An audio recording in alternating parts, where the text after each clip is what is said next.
Item ಯಾವುದೇ ಇರಲಿ try ಮಾಡಿ ಆಚಿ ಚಿಕನ್ ಮಸಾಲಾ. ಆಚಿ ಚಿಕನ್ ಮಸಾಲಾ.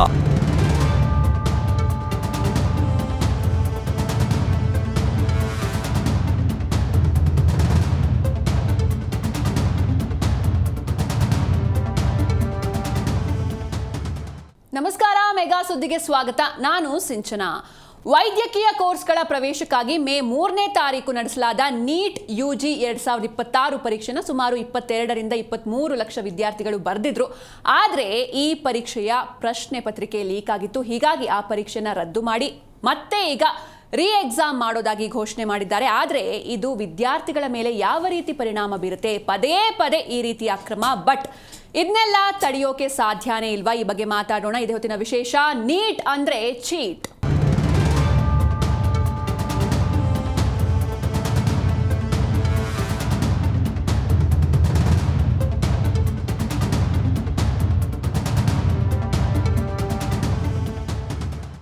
ಎಸ್, ಪದೇ ಪದೇ ಇದೇ ರೀತಿ ಘಟನೆಗಳು ಮತ್ತೆ ಮತ್ತೆ ರಿಪೀಟ್ ಆಗ್ತಾ ಇದೆ. KPSCಯಲ್ಲೂ ಅದೇ ಹಣೆ ಬರ. ಇದೀಗ ನೀಟ್ನಲ್ಲೂ ಕೂಡ ಇದೇ ರೀತಿ ಅಕ್ರಮಗಳು ಕಂಡು ಬರ್ತಾ ಇದೆ. ಈ ಹಿಂದೆ 2021ರಲ್ಲೂ ಆಗಿತ್ತು, 2016ರಲ್ಲಿ ಆಗಿತ್ತು, 2024ರಲ್ಲಿ ಆಗಿತ್ತು, 2026ರಲ್ಲೂ ಮತ್ತೆ ಅದೇ ಕತೆ ಆಗ್ತಾ ಇದೆ. ಹೀಗಾಗಿ ಅಕ್ರಮದ ಗೂಡಾಯ್ತಾ ನೀಟ್ ಪರೀಕ್ಷೆ ಎನ್ನುವಂತಹ ಪ್ರಶ್ನೆಗಳು ಮೂಡ್ತಾ ಇದೆ.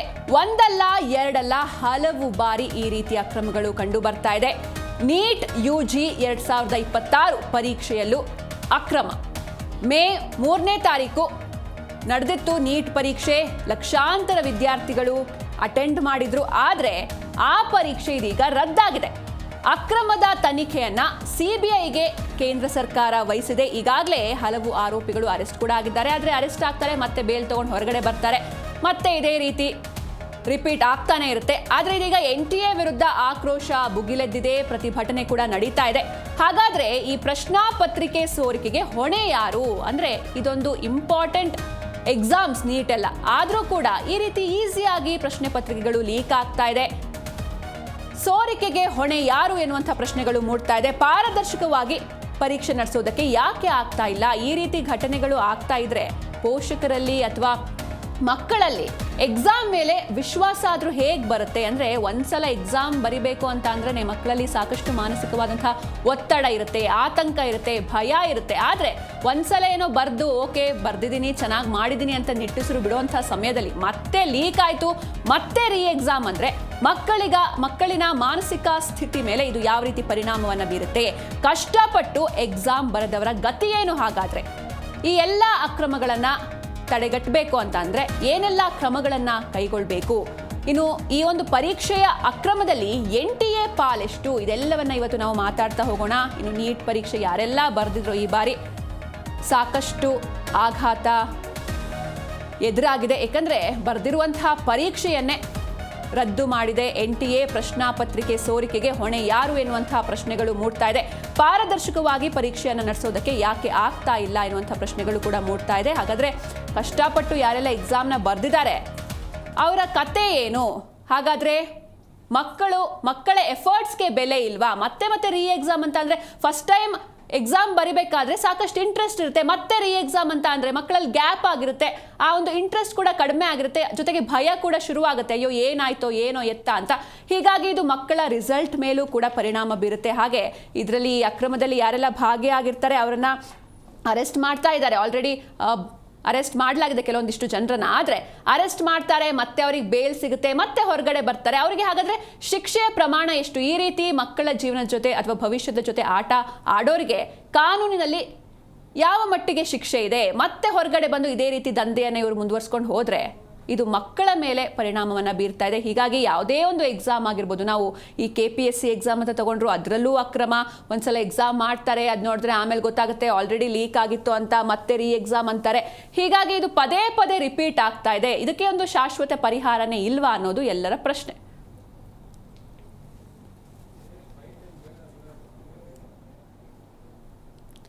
ಎಸ್, ಇವತ್ತು ಈ ಬಗ್ಗೆ ಮಾತಾಡೋದಕ್ಕೆ ನಮ್ಮ ಜೊತೆ ಗೆಸ್ಟ್ ಕೂಡ ಜಾಯ್ನ್ ಆಗಿದ್ದಾರೆ. ಬನ್ನಿ ಅವ್ರನ್ನ ವೆಲ್ಕಮ್ ಮಾಡೋಣ. ಮೊದಲನೇದಾಗಿ ಪಶು ವೈದ್ಯಕೀಯ ವಿದ್ಯಾರ್ಥಿ ದರ್ಶನ್ HN ಅವರಿದ್ದಾರೆ.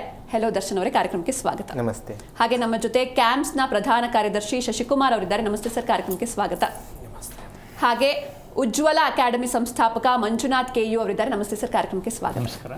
ಎಸ್, ಮೊದಲನೇದಾಗಿ ದರ್ಶನ್ ಅವರೇ, ನಿಮ್ಮಿಂದ ಶುರು ಮಾಡ್ತೀನಿ. ನೀವು ಹೇಳಿದ್ರಿ 2021ರಲ್ಲಿ ನೀವು ನೀಟ್ ಎಕ್ಸಾಮ್ ಬರ್ದಿದ್ರಿ ಅಂತ. ಸೊ ನಿಮ್ಮ ಪ್ರಿಪ್ರೇಷನ್ ಹೆಂಗಿತ್ತು ಅವಾಗ? ಆ ಟೈಮಲ್ಲಿ ಕೋವಿಡ್ ಇತ್ತು. ಸೊ ಯೂಶ್ವಲಿ ನಮ್ಮ ಪ್ರಿಪ್ರೇಷನ್ ಯಾವಾಗಲೂ ಆನ್ಲೈನ್ ಕ್ಲಾಸ್ ಮುಖಾಂತರನೇ ಇತ್ತು. ಸೊ ನಾನು 2019ಗೆ PUC ಜರ್ನಿ ಸ್ಟಾರ್ಟ್ ಮಾಡಿದ್ದು. 2021ಅಲ್ಲಿ ನೀಟ್ ಎಕ್ಸಾಮ್ ಬರೆದೆ. ಈ ಕಂಪ್ಲೀಟ್ 2 years ಏನಿತ್ತಲ್ವಾ, ಈ journey 80% of the journey online classes ಇತ್ತು ಆ ಟೈಮಲ್ಲಿ. ಸೊ ಆನ್ಲೈನಲ್ಲೇ ಎಲ್ಲ ನೋಡಿಕೊಂಡು ಎಕ್ಸಾಮ್ ಬರ್ದ್ರಿ. ಸೊ ಹೆಂಗಿತ್ತು ಎಕ್ಸಾಮ್? ಎಕ್ಸಾಮ್ ನಮ್ಮ ಟೈಮಲ್ಲಿ ಯೂಶ್ವಲಿ ಸ್ಟೂಡೆಂಟ್ಸ್ ಕೋವಿಡಿಂದ ಬಂದ್ರಿಂದ, ಆನ್ಲೈನ್ ಕ್ಲಾಸಿಂದ ಬಂದ್ರಿಂದ ಎಕ್ಸಾಮ್ ಅಷ್ಟೊಂದು ಟಫ್ ಅಂತೂ ಇರಲಿಲ್ಲ. ಯೂಶ್ವಲಿ ಯಾವ ಲೆವೆಲ್ಗೆ ಎಕ್ಸಾಮ್ ಕಂಡಕ್ಟ್ ಮಾಡ್ತಿದ್ರು ಅದೇ ಮಾಡ್ರೇಟ್ ಲೆವೆಲಲ್ಲಿ ನಮಗೆ 2021ಅಲ್ಲಿ ಎಕ್ಸಾಮ್ ಇತ್ತು. ಸೊ ಈಗ ಈ ರೀತಿ ಅಕ್ರಮ ನಡೆದಿರೋದು, ಮತ್ತೆ ಎಕ್ಸಾಮ್ ಮಾಡ್ತೀವಿ ಅಂತ ಹೇಳ್ತಾರೆ, ಏನು ಹೇಳ್ತೀರಾ ಇದ್ರ ಬಗ್ಗೆ? ಇದು ಯೂಶ್ವಲಿ ಏನಾಗುತ್ತೆ ಅಂದರೆ, ಸ್ಟೂಡೆಂಟ್ಸು ಒಂದು ಡಿಸ್ಟ್ರಿಕ್ಟಿಂದ ಇನ್ನೊಂದು ಡಿಸ್ಟ್ರಿಕ್ಟಿಗೆ ಹೋಗಿರ್ತಾರೆ. ಈಗ ಕೆಲವರು ಎಷ್ಟೋ ಜನ ಕರ್ನಾಟಕದ ವಿದ್ಯಾರ್ಥಿಗಳು ಕೋಟಾ, ಡೆಲ್ಲಿ, ಹೈದರಾಬಾದ್ ತುಂಬ ಕಡೆ ಹೋಗಿರ್ತಾರೆ 2 ವರ್ಷದ ಪ್ರಿಪ್ರೇಷನ್ ಅಂತ. ಎಲ್ಲ ಎಕ್ಸಾಮ್ ಮುಗಿತಪ್ಪ, ಆರಾಮಾಗಿ ಮನೆಗೆ ಬಂದು ಕೂತಿದ್ದೀವಿ ಅಂದ ತಕ್ಷಣ ಈ ತರ ಎಕ್ಸಾಮ್ ಅಂದ್ರೆ ಈಗ ಅವ್ರಿಗೆ ಮತ್ತೆ ಹಾಸ್ಟೆಲ್ಗೆ ಹೋಗಕ್ಕೂ ಆಗಲ್ಲ, ಸಪರೇಟ್ ಫೀಸ್ ಕೇಳ್ತಾರೆ. ಹಾಗೇನೆ ಈಗ ಅವ್ರು ಮತ್ತೆ ಅವ್ರ ಜರ್ನಿ ಸ್ಟಾರ್ಟ್ ಮಾಡ್ಬೇಕಾಗುತ್ತೆ. ಇನ್ನ ಎಷ್ಟೋ ಹುಡುಗರು ತಮಾಷೆಗೋಸ್ಕರ ಅವ್ರು ಬರ್ದ್ ಮುಗಿಸಿರೋ ಬುಕ್ಕು, ಪೇಪರ್ ಅವೆಲ್ಲ ಸೇಲು ಮಾಡಿರ್ತಾರೆ ಎಷ್ಟೊಂದು ಹುಡುಗರು. ಹೌದು. ಸೊ ಇಂಥ ಸ್ಟೂಡೆಂಟ್ಸ್ಗೆ ಇದು ತುಂಬಾ ಒಂಥರ ಕಷ್ಟದ ಸಿಚುವೇಶನ್ ಅಂತಾನೆ ಹೇಳಕ್ ಇಷ್ಟಪಡ್ತೀನಿ. ಎಸ್, ಇನ್ನು ಶಶಿಕುಮಾರ್ ಸರ್, ಈಗ ಮೊದಲನೇದಾಗಿ ಇದಕ್ಕೆ ನಿಮ್ ರಿಯಾಕ್ಷನ್ ಏನು? First reaction? ಅತ್ಯಂತ ದುರಂತ. ಇದೇನು ಹೊಸದಲ್ಲ, ವರ್ಷ ಇದೇ ನಡೀತಾ ಇದೆ. ಇದಕ್ಕೆ ಕೇಂದ್ರ ಸರ್ಕಾರದ ಶಿಕ್ಷಣ ಇಲಾಖೆಯ ಮುಖ್ಯಸ್ಥರು ನಿಜ ಹೇಳ್ಬೇಕಂದ್ರೆ ತಲೆದಂಡ ಕೊಡ್ಬೇಕು ಅವರು. ಆದ್ರೆ ಇವರು ಬಂಡ್ರಿದ್ದಾರೆ. ಪ್ರತಿ ವರ್ಷ ಮಕ್ಕಳ ವ್ಯವಸ್ಥೆಯಲ್ಲಿ ಈ ದೇಶದಲ್ಲಿ ಎಲ್ಲ ಪರೀಕ್ಷಾ ಮಂಡಳಿಗಳು, ನಾನು ಬರೀ ದೇಶದ ಮಾತಾಡಲ್ಲ, ನಮ್ಮ ರಾಜ್ಯದ ತಗೊಳ್ಳಿ, ದೇಶದ ತಗೊಳ್ಳಿ, ಈ ಪರೀಕ್ಷೆ ನಡೆಸ್ತಕ್ಕಂಥ ವಿಧಿವಿಧಾನ ಇದೆಯಲ್ಲ, ಇದು ಒಂದು ವಹಿವಾಟು. ಪರೀಕ್ಷೆ ಮಾಡ್ತಕ್ಕಂಥದ್ದು ವಹಿವಾಟು, ಬಿಸ್ನೆಸ್. ಅದರ ಹಿಂದೆ ಇರ್ತಕ್ಕಂಥ ಎಲ್ಲ ವರ್ಗದವರು. ಎಲ್ಲಿಂದ ಪ್ರಾರಂಭ ಆಗತ್ತೆ ಈ ದಂಧೆ ಅಂದ್ರೆ, ದಂಧೆಕೋರರು ಇರೋದೇ ಪೇಪರ್ ಸೆಟ್ಟರ್ಸ್ ಇಂದ ದಂಧೆಕೋರರು. ಸೆಟ್ಟರ್ಸ್ ಏನಿದ್ದಾರೆ ಅವರು ಲಾಬಿ ಮುಖಾಂತರ ಆ ವ್ಯವಸ್ಥೆಯಲ್ಲಿ ಒಳಗಡೆ ಇರ್ತಾರೆ. ಇವತ್ತು ಅನಿವಾರ್ಯನ ಅಂತ ಕೇಳ್ತೀನಿ ದೇಶಕ್ಕೆ, ಈ ರಾಜ್ಯಗಳಿಗೆ ಅನಿವಾರ್ಯನ? ನಿಮ್ಮ ಲಕ್ಷಾಂತರ ಸಿಬ್ಬಂದಿ ಏನಿರ್ತಾರೆ, ಪ್ರಾಧ್ಯಾಪಕರು ಅಥವಾ ಶಿಕ್ಷಕರು, ಅವರೇನ ಪ್ರತಿ ವರ್ಷ ಪೇಪರ್ನ ಸೆಟ್ ಮಾಡೋದು? ಇದು ಒಂದನೇ ಮುಖ್ಯ ಅಂಶ. ಇವರು ಏನು ಮಾಡ್ತಾರೆ, ಇವರು ನೇರವಾಗಿ ಕೈ ಜೋಡಿಸಿರ್ತಕ್ಕಂಥದ್ದು ಈ ದೇಶದಲ್ಲಿ ಕೋಚಿಂಗ್ ಸೆಂಟರ್ಸು, ಟ್ಯುಟೋರಿಯಲ್ಸು, ಈ ಡಮ್ಮಿ ಸ್ಕೂಲ್ಸ್, ಕಾಲೇಜು. ಇದಕ್ಕೋಸ್ಕರ ನಾಚಿಕೆ ಆಗಲ್ವಾ ನಿಮಗೆ? ಸರ್ಕಾರ, ಕೇಂದ್ರ ಸರ್ಕಾರ ಕೂಡ ಅಸಹಾಯಕತೆನ. ಇವತ್ತು ಧರ್ಮೇಂದ್ರ ಪ್ರಧಾನ್ ನಿಮ್ಮ ಆದೇಶಕ್ಕೆ ಕಿಮ್ಮತ್ತು ಬೆಲೆ ಇಲ್ವಲ್ರಿ? 2023ರಲ್ಲೇ ಆದೇಶ ಮಾಡ್ತಾರೆ.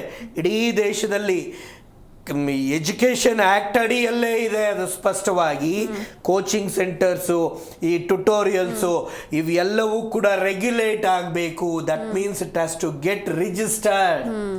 ಇದಿಲ್ಲ. ಎರಡನೇದು, ಯಾರಲ್ಲಿ ಪಾಠ ಪ್ರವಚನ ಮಾಡ್ತಾರೆ, ಅವರ ಅರ್ಹತೆ ಏನು, ಎಷ್ಟು ವರ್ಷದೊಳಗೆ ತೆಗೆದುಕೊಬೇಕು, ಎಷ್ಟು ವರ್ಷದೊಳಗೆ ತೆಗೆದುಕೊಬಾರ್ದು ದಾಖಲಾತಿ, ಯಾವ ಸಮಯದಲ್ಲಿ. ಇವತ್ತೇನಾಗ್ತಾ ಇದೆ, ಎಷ್ಟೋ ಸಾವಿರಾರು ಶಾಲೆ ಕಾಲೇಜುಗಳು ಇವತ್ತು ಡಮ್ಮಿ ಸ್ಕೂಲ್ ಕಾಲೇಜ್ ಆಗಿ ಆಕ್ಟ್ ಮಾಡ್ತಾ ಅಲ್ಲಿ ದಾಖಲೆ ಆಗ್ತಾರೆ, ಕಲಿಯೋದು ಇನ್ನೊಂದು ಕಡೆ. ಮಕ್ಕಳ ಸುರಕ್ಷತೆ ಸ್ಟೇಕಲ್ಲಿದೆ. ಆತ್ಮಹತ್ಯೆಗಳು ನೋಡ್ತಾ ಇದ್ದೇವೆ. ಇವು ಯಾವಕ್ಕೂ ಉತ್ತರ ಕೊಡದೆ ಇರತಕ್ಕಂಥ ನಪುಂಸಕ ಸರ್ಕಾರದ ಅಧಿಕಾರಿ ಮತ್ತೆ ಈ ವ್ಯವಸ್ಥೆ ಆದಾಗ ಇವತ್ತು ಮಕ್ಕಳನ್ನ ಬಲಿಪಶು ಮಾಡ್ತಾ ಇದ್ದೇವೆ. ವಿದ್ಯಾರ್ಥಿಗಳು ಇವರು 2 ವರ್ಷ ಅಲ್ಲ, ಈ ತಯಾರಿ ಲಕ್ಷಾಂತರ ವಿದ್ಯಾರ್ಥಿಗಳಲ್ಲಿ ಎಷ್ಟೋ ಸಾವಿರ ವಿದ್ಯಾರ್ಥಿಗಳು 2 ವರ್ಷ ಅವರು ಒಂದ್ಸಲ ಪರೀಕ್ಷೆ ಕೊಟ್ಟು ಅವರಿಗೆ ಸಮಾಧಾನ ಆಗಿದೆ, ಮತ್ತೆ 1-2 ವರ್ಷ ಓದಿ ಮತ್ತೆ ಪ್ರಯತ್ನ ಪಡುವಂತ 10,000 ವಿದ್ಯಾರ್ಥಿಗಳು ಇದ್ದಾರೆ. ಆ ಭವಿಷ್ಯಕ್ಕೋಸ್ಕರ, ಆ ಕನಸಿಗೋಸ್ಕರ ಅವರ ಸಂಪೂರ್ಣವಾಗಿ ಈ ವ್ಯವಸ್ಥೆಯಲ್ಲಿ ಈ ಕುದುರೆಗೆ ಲಾಳ ಅಂತೀವಲ್ಲ, ವಿಶೇಷವಾಗಿ ನಾನು ಹೇಳ್ತೀನಿ, ಈ ನೀಟು JEE ಹೆಂಗಾಗಿದೆ ಅಂದ್ರೆ ಈ ದೇಶದ ಪರಿಸ್ಥಿತಿ, ಈ ನೀಟು ಸೈನ್ಸ್ ಬಿಟ್ಟು ಬೇರೆ ವ್ಯವಸ್ಥೆನೇ ಗೊತ್ತಿಲ್ಲ ಆ ವಿದ್ಯಾರ್ಥಿಗಳಿಗೆ. ಲಾಳ ಕಟ್ಕೊಂಡು ಆ ಕೆಮಿಸ್ಟ್ರಿ, ಬಯಾಲಜಿ, ಫಿಸಿಕ್ಸ್ ಬಿಟ್ರೆ ಅವನಿಗೆ ಭಾಷೆ ಕೇಳಿ ಸತ್ತೋಯ್ತು, ಕೌಶಲ್ಯ ಕೇಳಿ ಸತ್ತೋಯ್ತು, ಇತರೆ ಗಣಿತ ಕೇಳಿ ಸತ್ತೋಯ್ತು. ಈ ತರ ಪರಿಸ್ಥಿತಿ ಇದೆ. JEE ಇದ್ರ ಬಗ್ಗೆ ರಿಸರ್ಚ್ ಮಾಡಿದ್ದೇವೆ, ಸರ್ಕಾರಕ್ಕೆ ಕೊಟ್ಟಿದ್ದೇವೆ. ಕೇಂದ್ರ ಸರ್ಕಾರದ ಜೊತೆ ಮಾನ್ಯ ಮಂತ್ರಿಗಳು, ಕಾರ್ಯದರ್ಶಿಗಳ ಹತ್ರ ಮಾತಾಡಿದ್ವಿ. ಎಷ್ಟು ಬೇಜವಾಬ್ದಾರಿ ಉತ್ತರ ಕೊಡ್ತಾರೆ ಅಂದ್ರೆ, CBSE ಮುಖ್ಯಸ್ಥ ಹೇಳ್ತಾನೆ ಏನು ಮಾಡೋಕ್ಕಾಗಲ್ಲ, 2 ಅಲ್ಲ 3 ಎಕ್ಸಾಮ್ ಇಟ್ರೆ ತಪ್ಪೇನು ಅಂತಾನೆ. ನೀ ಎಕ್ಸಾಮ್ ಇಡೋದೇ ನೀ ದಂಧೆ ಮಾಡೋದಕ್ಕ ಅನ್ನುವಂಥ ಪ್ರಶ್ನೆ. ಪ್ರತಿ ಎಕ್ಸಾಮಿಗೂ ಶುಲ್ಕ. JEE ಅಡ್ವಾನ್ಸ್ ಯಾಕೆ ಬೇಕು? ಬರೀ ಪರೀಕ್ಷೆ ಮಾಡಿ ಆ ಸಿಗ್ತಕ್ಕಂಥ 1-2% ಸೀಟಿಗೆ you know what is the market? 1 lakh crores. ಹತ್ತತ್ರ 80ರಿಂದ 1 ಲಕ್ಷ ಸಾವಿರ ಕೋಟಿಯ ವಹಿವಾಟು ಈ ದೇಶದಲ್ಲಿ ಇಲ್ಲೀಗಲ್ ಆಗಿ ನಡೀತಾ ಇದೆ. ಅದರ ಜೊತೆಯಲ್ಲಿ ಮುಂದುವರೆದ್ರೆ ಇವತ್ತು ಶಾಲಾ ಕಾಲೇಜುಗಳಲ್ಲಿ 8ನೇ ಕ್ಲಾಸಿಂದನೇ ಇಂಟಿಗ್ರೇಟೆಡ್ ಅನ್ನೋದಂತೆ. ಇಂಟಿಗ್ರೇಟೆಡ್ ಮೂಲ ಪಾಠ ಇಲ್ಲ.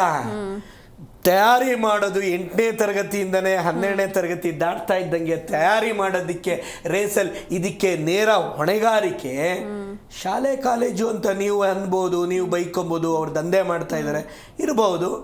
ಪಾಲಕ ಪೋಷಕರು ಅಷ್ಟೇ ನೇರ ಹೊಣೆ. ಇವತ್ತು ಎಷ್ಟು ಅಸಡ್ಯವಾಗಿ, ಎಷ್ಟು ಲಾಭ. ಈಗ ಅನಿವಾರ್ಯ ಕೋಚಿಂಗ್ ಸೆಂಟರ್ಗಳನ್ನ ನಾವು ಇದು ಮಾಡಬೇಕು, ತಡೆಗಟ್ಟಬೇಕು. ಅಲ್ಲ, ಶಾಲಾ ಕಾಲೇಜುಗಳಿಗೆ 50,000 ರೂಪಾಯಿ ಶುಲ್ಕ ಇದ್ರೆ ಕೋಚಿಂಗ್ ಸೆಂಟ್ರಿಗೆ 1 ಲಕ್ಷ, 1.5 ಲಕ್ಷ, 2 ಲಕ್ಷ.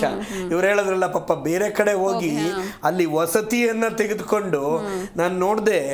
ಆ ಭಾಗದಲ್ಲಿ ನಾನು ಒಂದು 6-7 ಕಿಲೋಮೀಟ್ರು ನೈಟು ನಾನು ಫ್ಲೈಟಿಗೆ ಹೋಗ್ಬೇಕಾದ್ರೆ ಈ ಲೆಫ್ಟ್ ಅಂಡ್ ರೈಟ್ ನನಗೆ ಕಾಣಿಸಿದ್ದು ಬರೀ ಬಿಲ್ಡಿಂಗ್ ಅಲ್ಲಿ ಬರೀ ನೀಟು JEE ಬೋರ್ಡ್ಗಳು. ಆ ಭಾಗದ ಉತ್ತರ ಭಾರತದಲ್ಲಿ ನಾನು ಏನು ಇದ್ರ ಬಗ್ಗೆ ಕೇಳಿದ್ದೆ, ಕಣ್ಣಾರೆ ನೋಡಿದೆ, ಆಶ್ಚರ್ಯ ಆಗೋಯ್ತು. ಕೋಟ ಒಂದೇ ಅಲ್ಲ, ಆ ಭಾಗದ ಆ ಕಡೆ ತುಂಬಾ ರಾಜ್ಯಗಳಲ್ಲಿ ಕೆಲ ಏರಿಯಲ್ ರೋಡ್ಸ್ಗಳು ಇದಾವಲ್ಲ, ಅಲ್ಲೇ ಇದು ಒಬ್ರಿಗೊಬ್ರು ಪೈಪೋಟಿ. ಏನ್ ಬ್ರ್ಯಾಂಡು, ಏನಿದು, ಅದರ hoardings, millions of rupees publicity, fakes publicity. ನೀವು ಯಾವುದೋ ರಾಜ್ಯದಲ್ಲಿ ಒಬ್ಬ ಪ್ರಥಮ ಬಂದ್ರೆ ಅವನನ್ನೇ ಇಲ್ಲಿ ಫೋಟೋ ಹಾಕಂತೀರಾ. ನಮ್ಮ ಪಾಲಕ ಪೋಷಕರು ಈ ಕುರಿಗಳ ತರ ಫೂಲ್ಸ್ಗಳಾಗಿ ಆ ಫೋಟೋ ನೋಡಿ ದಾಖಲೆ ಮಾಡ್ತಾರೆ. ಇದು ಮಾಧ್ಯಮಕ್ಕೂ ಕನ್ಸ್ಟ್ರೈಂಡ್ ಇದೆ, ಪತ್ರಿಕಾ ಮಾಧ್ಯಮಕ್ಕೂ ಕನ್ಸ್ಟ್ರೈಂಡ್ ಇದೆ. ಆಡಂಗಿಲ್ಲ, ಅನ್ಭೋಗ್ಸಂಗಿಲ್ಲ. ನಾಳೆ ದಿನ ಅವರು ಇದನ್ನ ನಿಯಂತ್ರಣ ಮಾಡ್ತಾ ಇದ್ದಾರೆ ಅಂದ್ರೆ ತಪ್ಪಾಗಲ್ಲ. ಇವತ್ತು ಏನು CBI ತನಿಖೆ ನಾಚಿಕೆ ಆಗಬೇಕು. ಹೋದ್ಸಲದ CBI ತನಿಖೆ ವರದಿ ಕೊಟ್ರ, ಹೋದ್ಸಲದ್ದು ಇವತ್ತೇನು ಮಾಡಿದ್ರಲ್ಲ, ಹೋದ್ಸಲನು ಹಿಂಗಾಗಿತ್ತಲ್ಲ, ಅದರಿಂದ ಏನೇನಾಗಿತ್ತು ಇವತ್ತವರೆಗೂ ಒಬ್ಬನ್ನ ಬೇಲ್ ನಮ್ಮ ದೇಶದಲ್ಲಿ ಕಾನೂನು ಅದು ಒಂದ್ ಕಡೆ ಓಕೆ. ಆದ್ರೆ ಮಾನದಂಡ ಎಲ್ಲಿದೆ? ಏನ್ ಕ್ರಮ ತಗೊಂಡ್ಕೊಂಡಿದ್ದೀವಿ? ಎಲ್ಲಿ ನ್ಯಾಯಯುತವಾದ ಕ್ರಮಗಳಾಗಿದೆ? ಅದನ್ನ ಎಲ್ಲಿ ಪ್ರಚಾರ? ಎಲ್ಲಿವರೆಗೂ ನಿಮಗೆ ಭಯ ಇಲ್ಲ, ಎಲ್ಲಿವರೆಗೂ ಭಯ ಇಲ್ಲ. ಇದಕ್ಕೆ ಸಪ್ರೇಟ್ ರೆಗ್ಯುಲೇಷನ್ಸ್ ಆಗಬೇಕು. ಆಮೇಲೆ ಇವ್ರು ಹೇಳ್ತಾರೆ ಇದೆ ಇನ್ ಪ್ಲೇಸ್ ಯಾರು ಮಾಡಬೇಕು? ಕೈ ಜೋಡಿಸಿರೋದೇ ಇಲಾಖೆಗಳಾದಾಗ. ಶಿಕ್ಷಣ ಇಲಾಖೆನೇ ಕೈ ಜೋಡಿಸಿದೆ. ಈ ಶಿಕ್ಷಣ ಇಲಾಖೆ ಯಾಕೆ ಕೈ ಜೋಡಿಸಿದೆ ಅಂದ್ರೆ ಮತ್ತೆ ಅದು ದೊಡ್ಡ ವ್ಯಾಖ್ಯಾನ.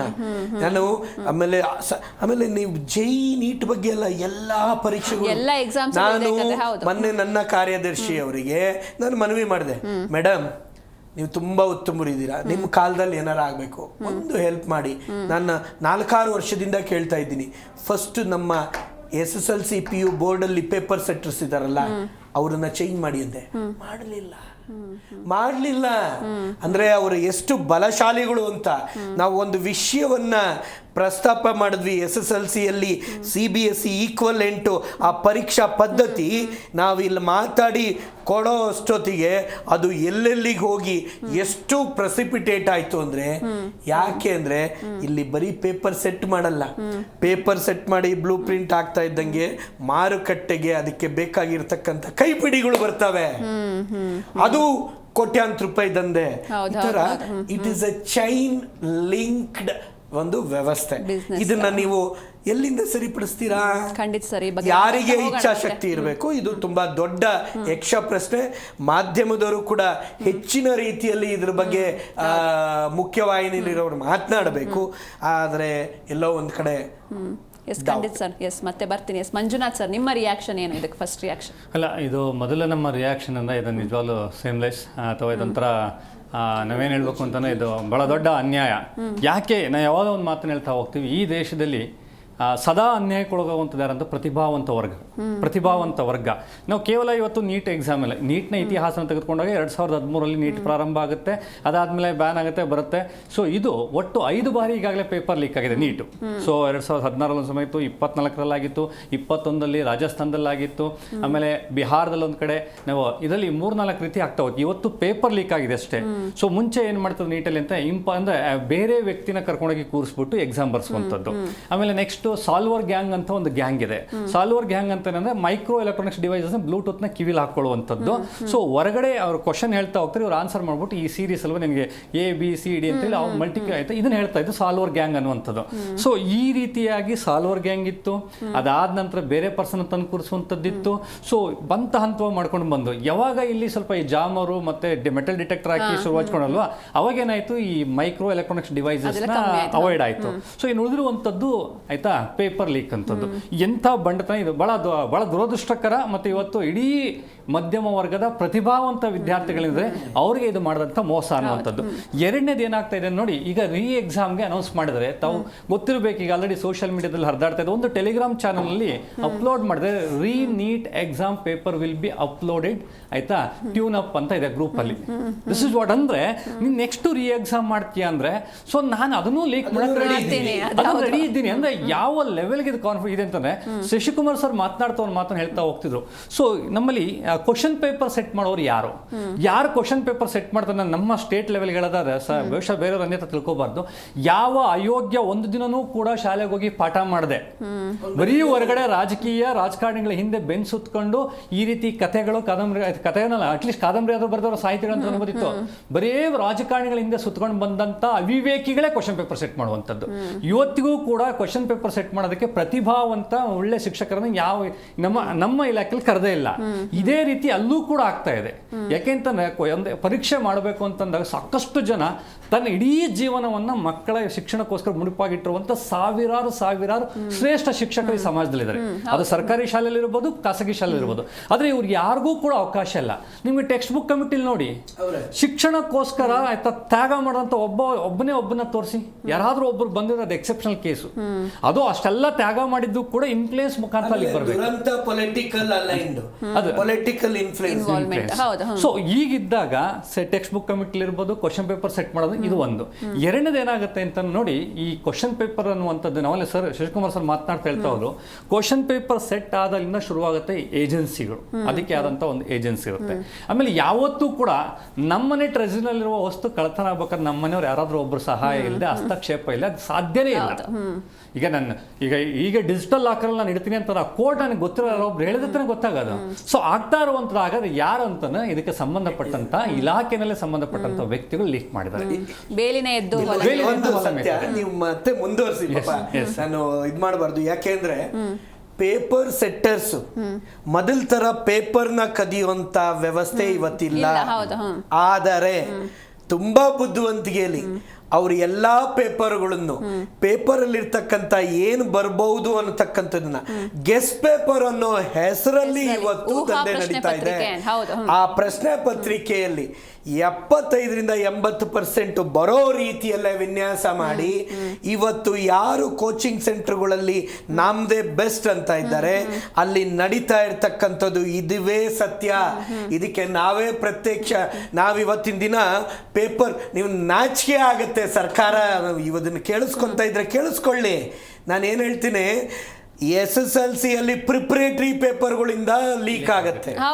ಎಷ್ಟು ಬೇಜವಾಬ್ದಾರಿಯಿಂದ ವರ್ತನೆ ಮಾಡ್ತಾರೆ ಮೇಲೆ ಇರ್ತಕ್ಕಂಥ ಮುಖ್ಯಸ್ಥರು ಅಂದ್ರೆ, ನಾವು ಆ ಮಾಹಿತಿ ಕೊಟ್ರೆ ನಮಗೆ ಧಮಕಿಗಳು ಆಗ್ತಾರೆ, ನೀವು ಮಾಹಿತಿ ಕೊಡೋದು ತಪ್ಪು ಅಂತ. ನಾಚಿಕೆ ಆಗಲ್ವಾ ನಿಮಗೆ?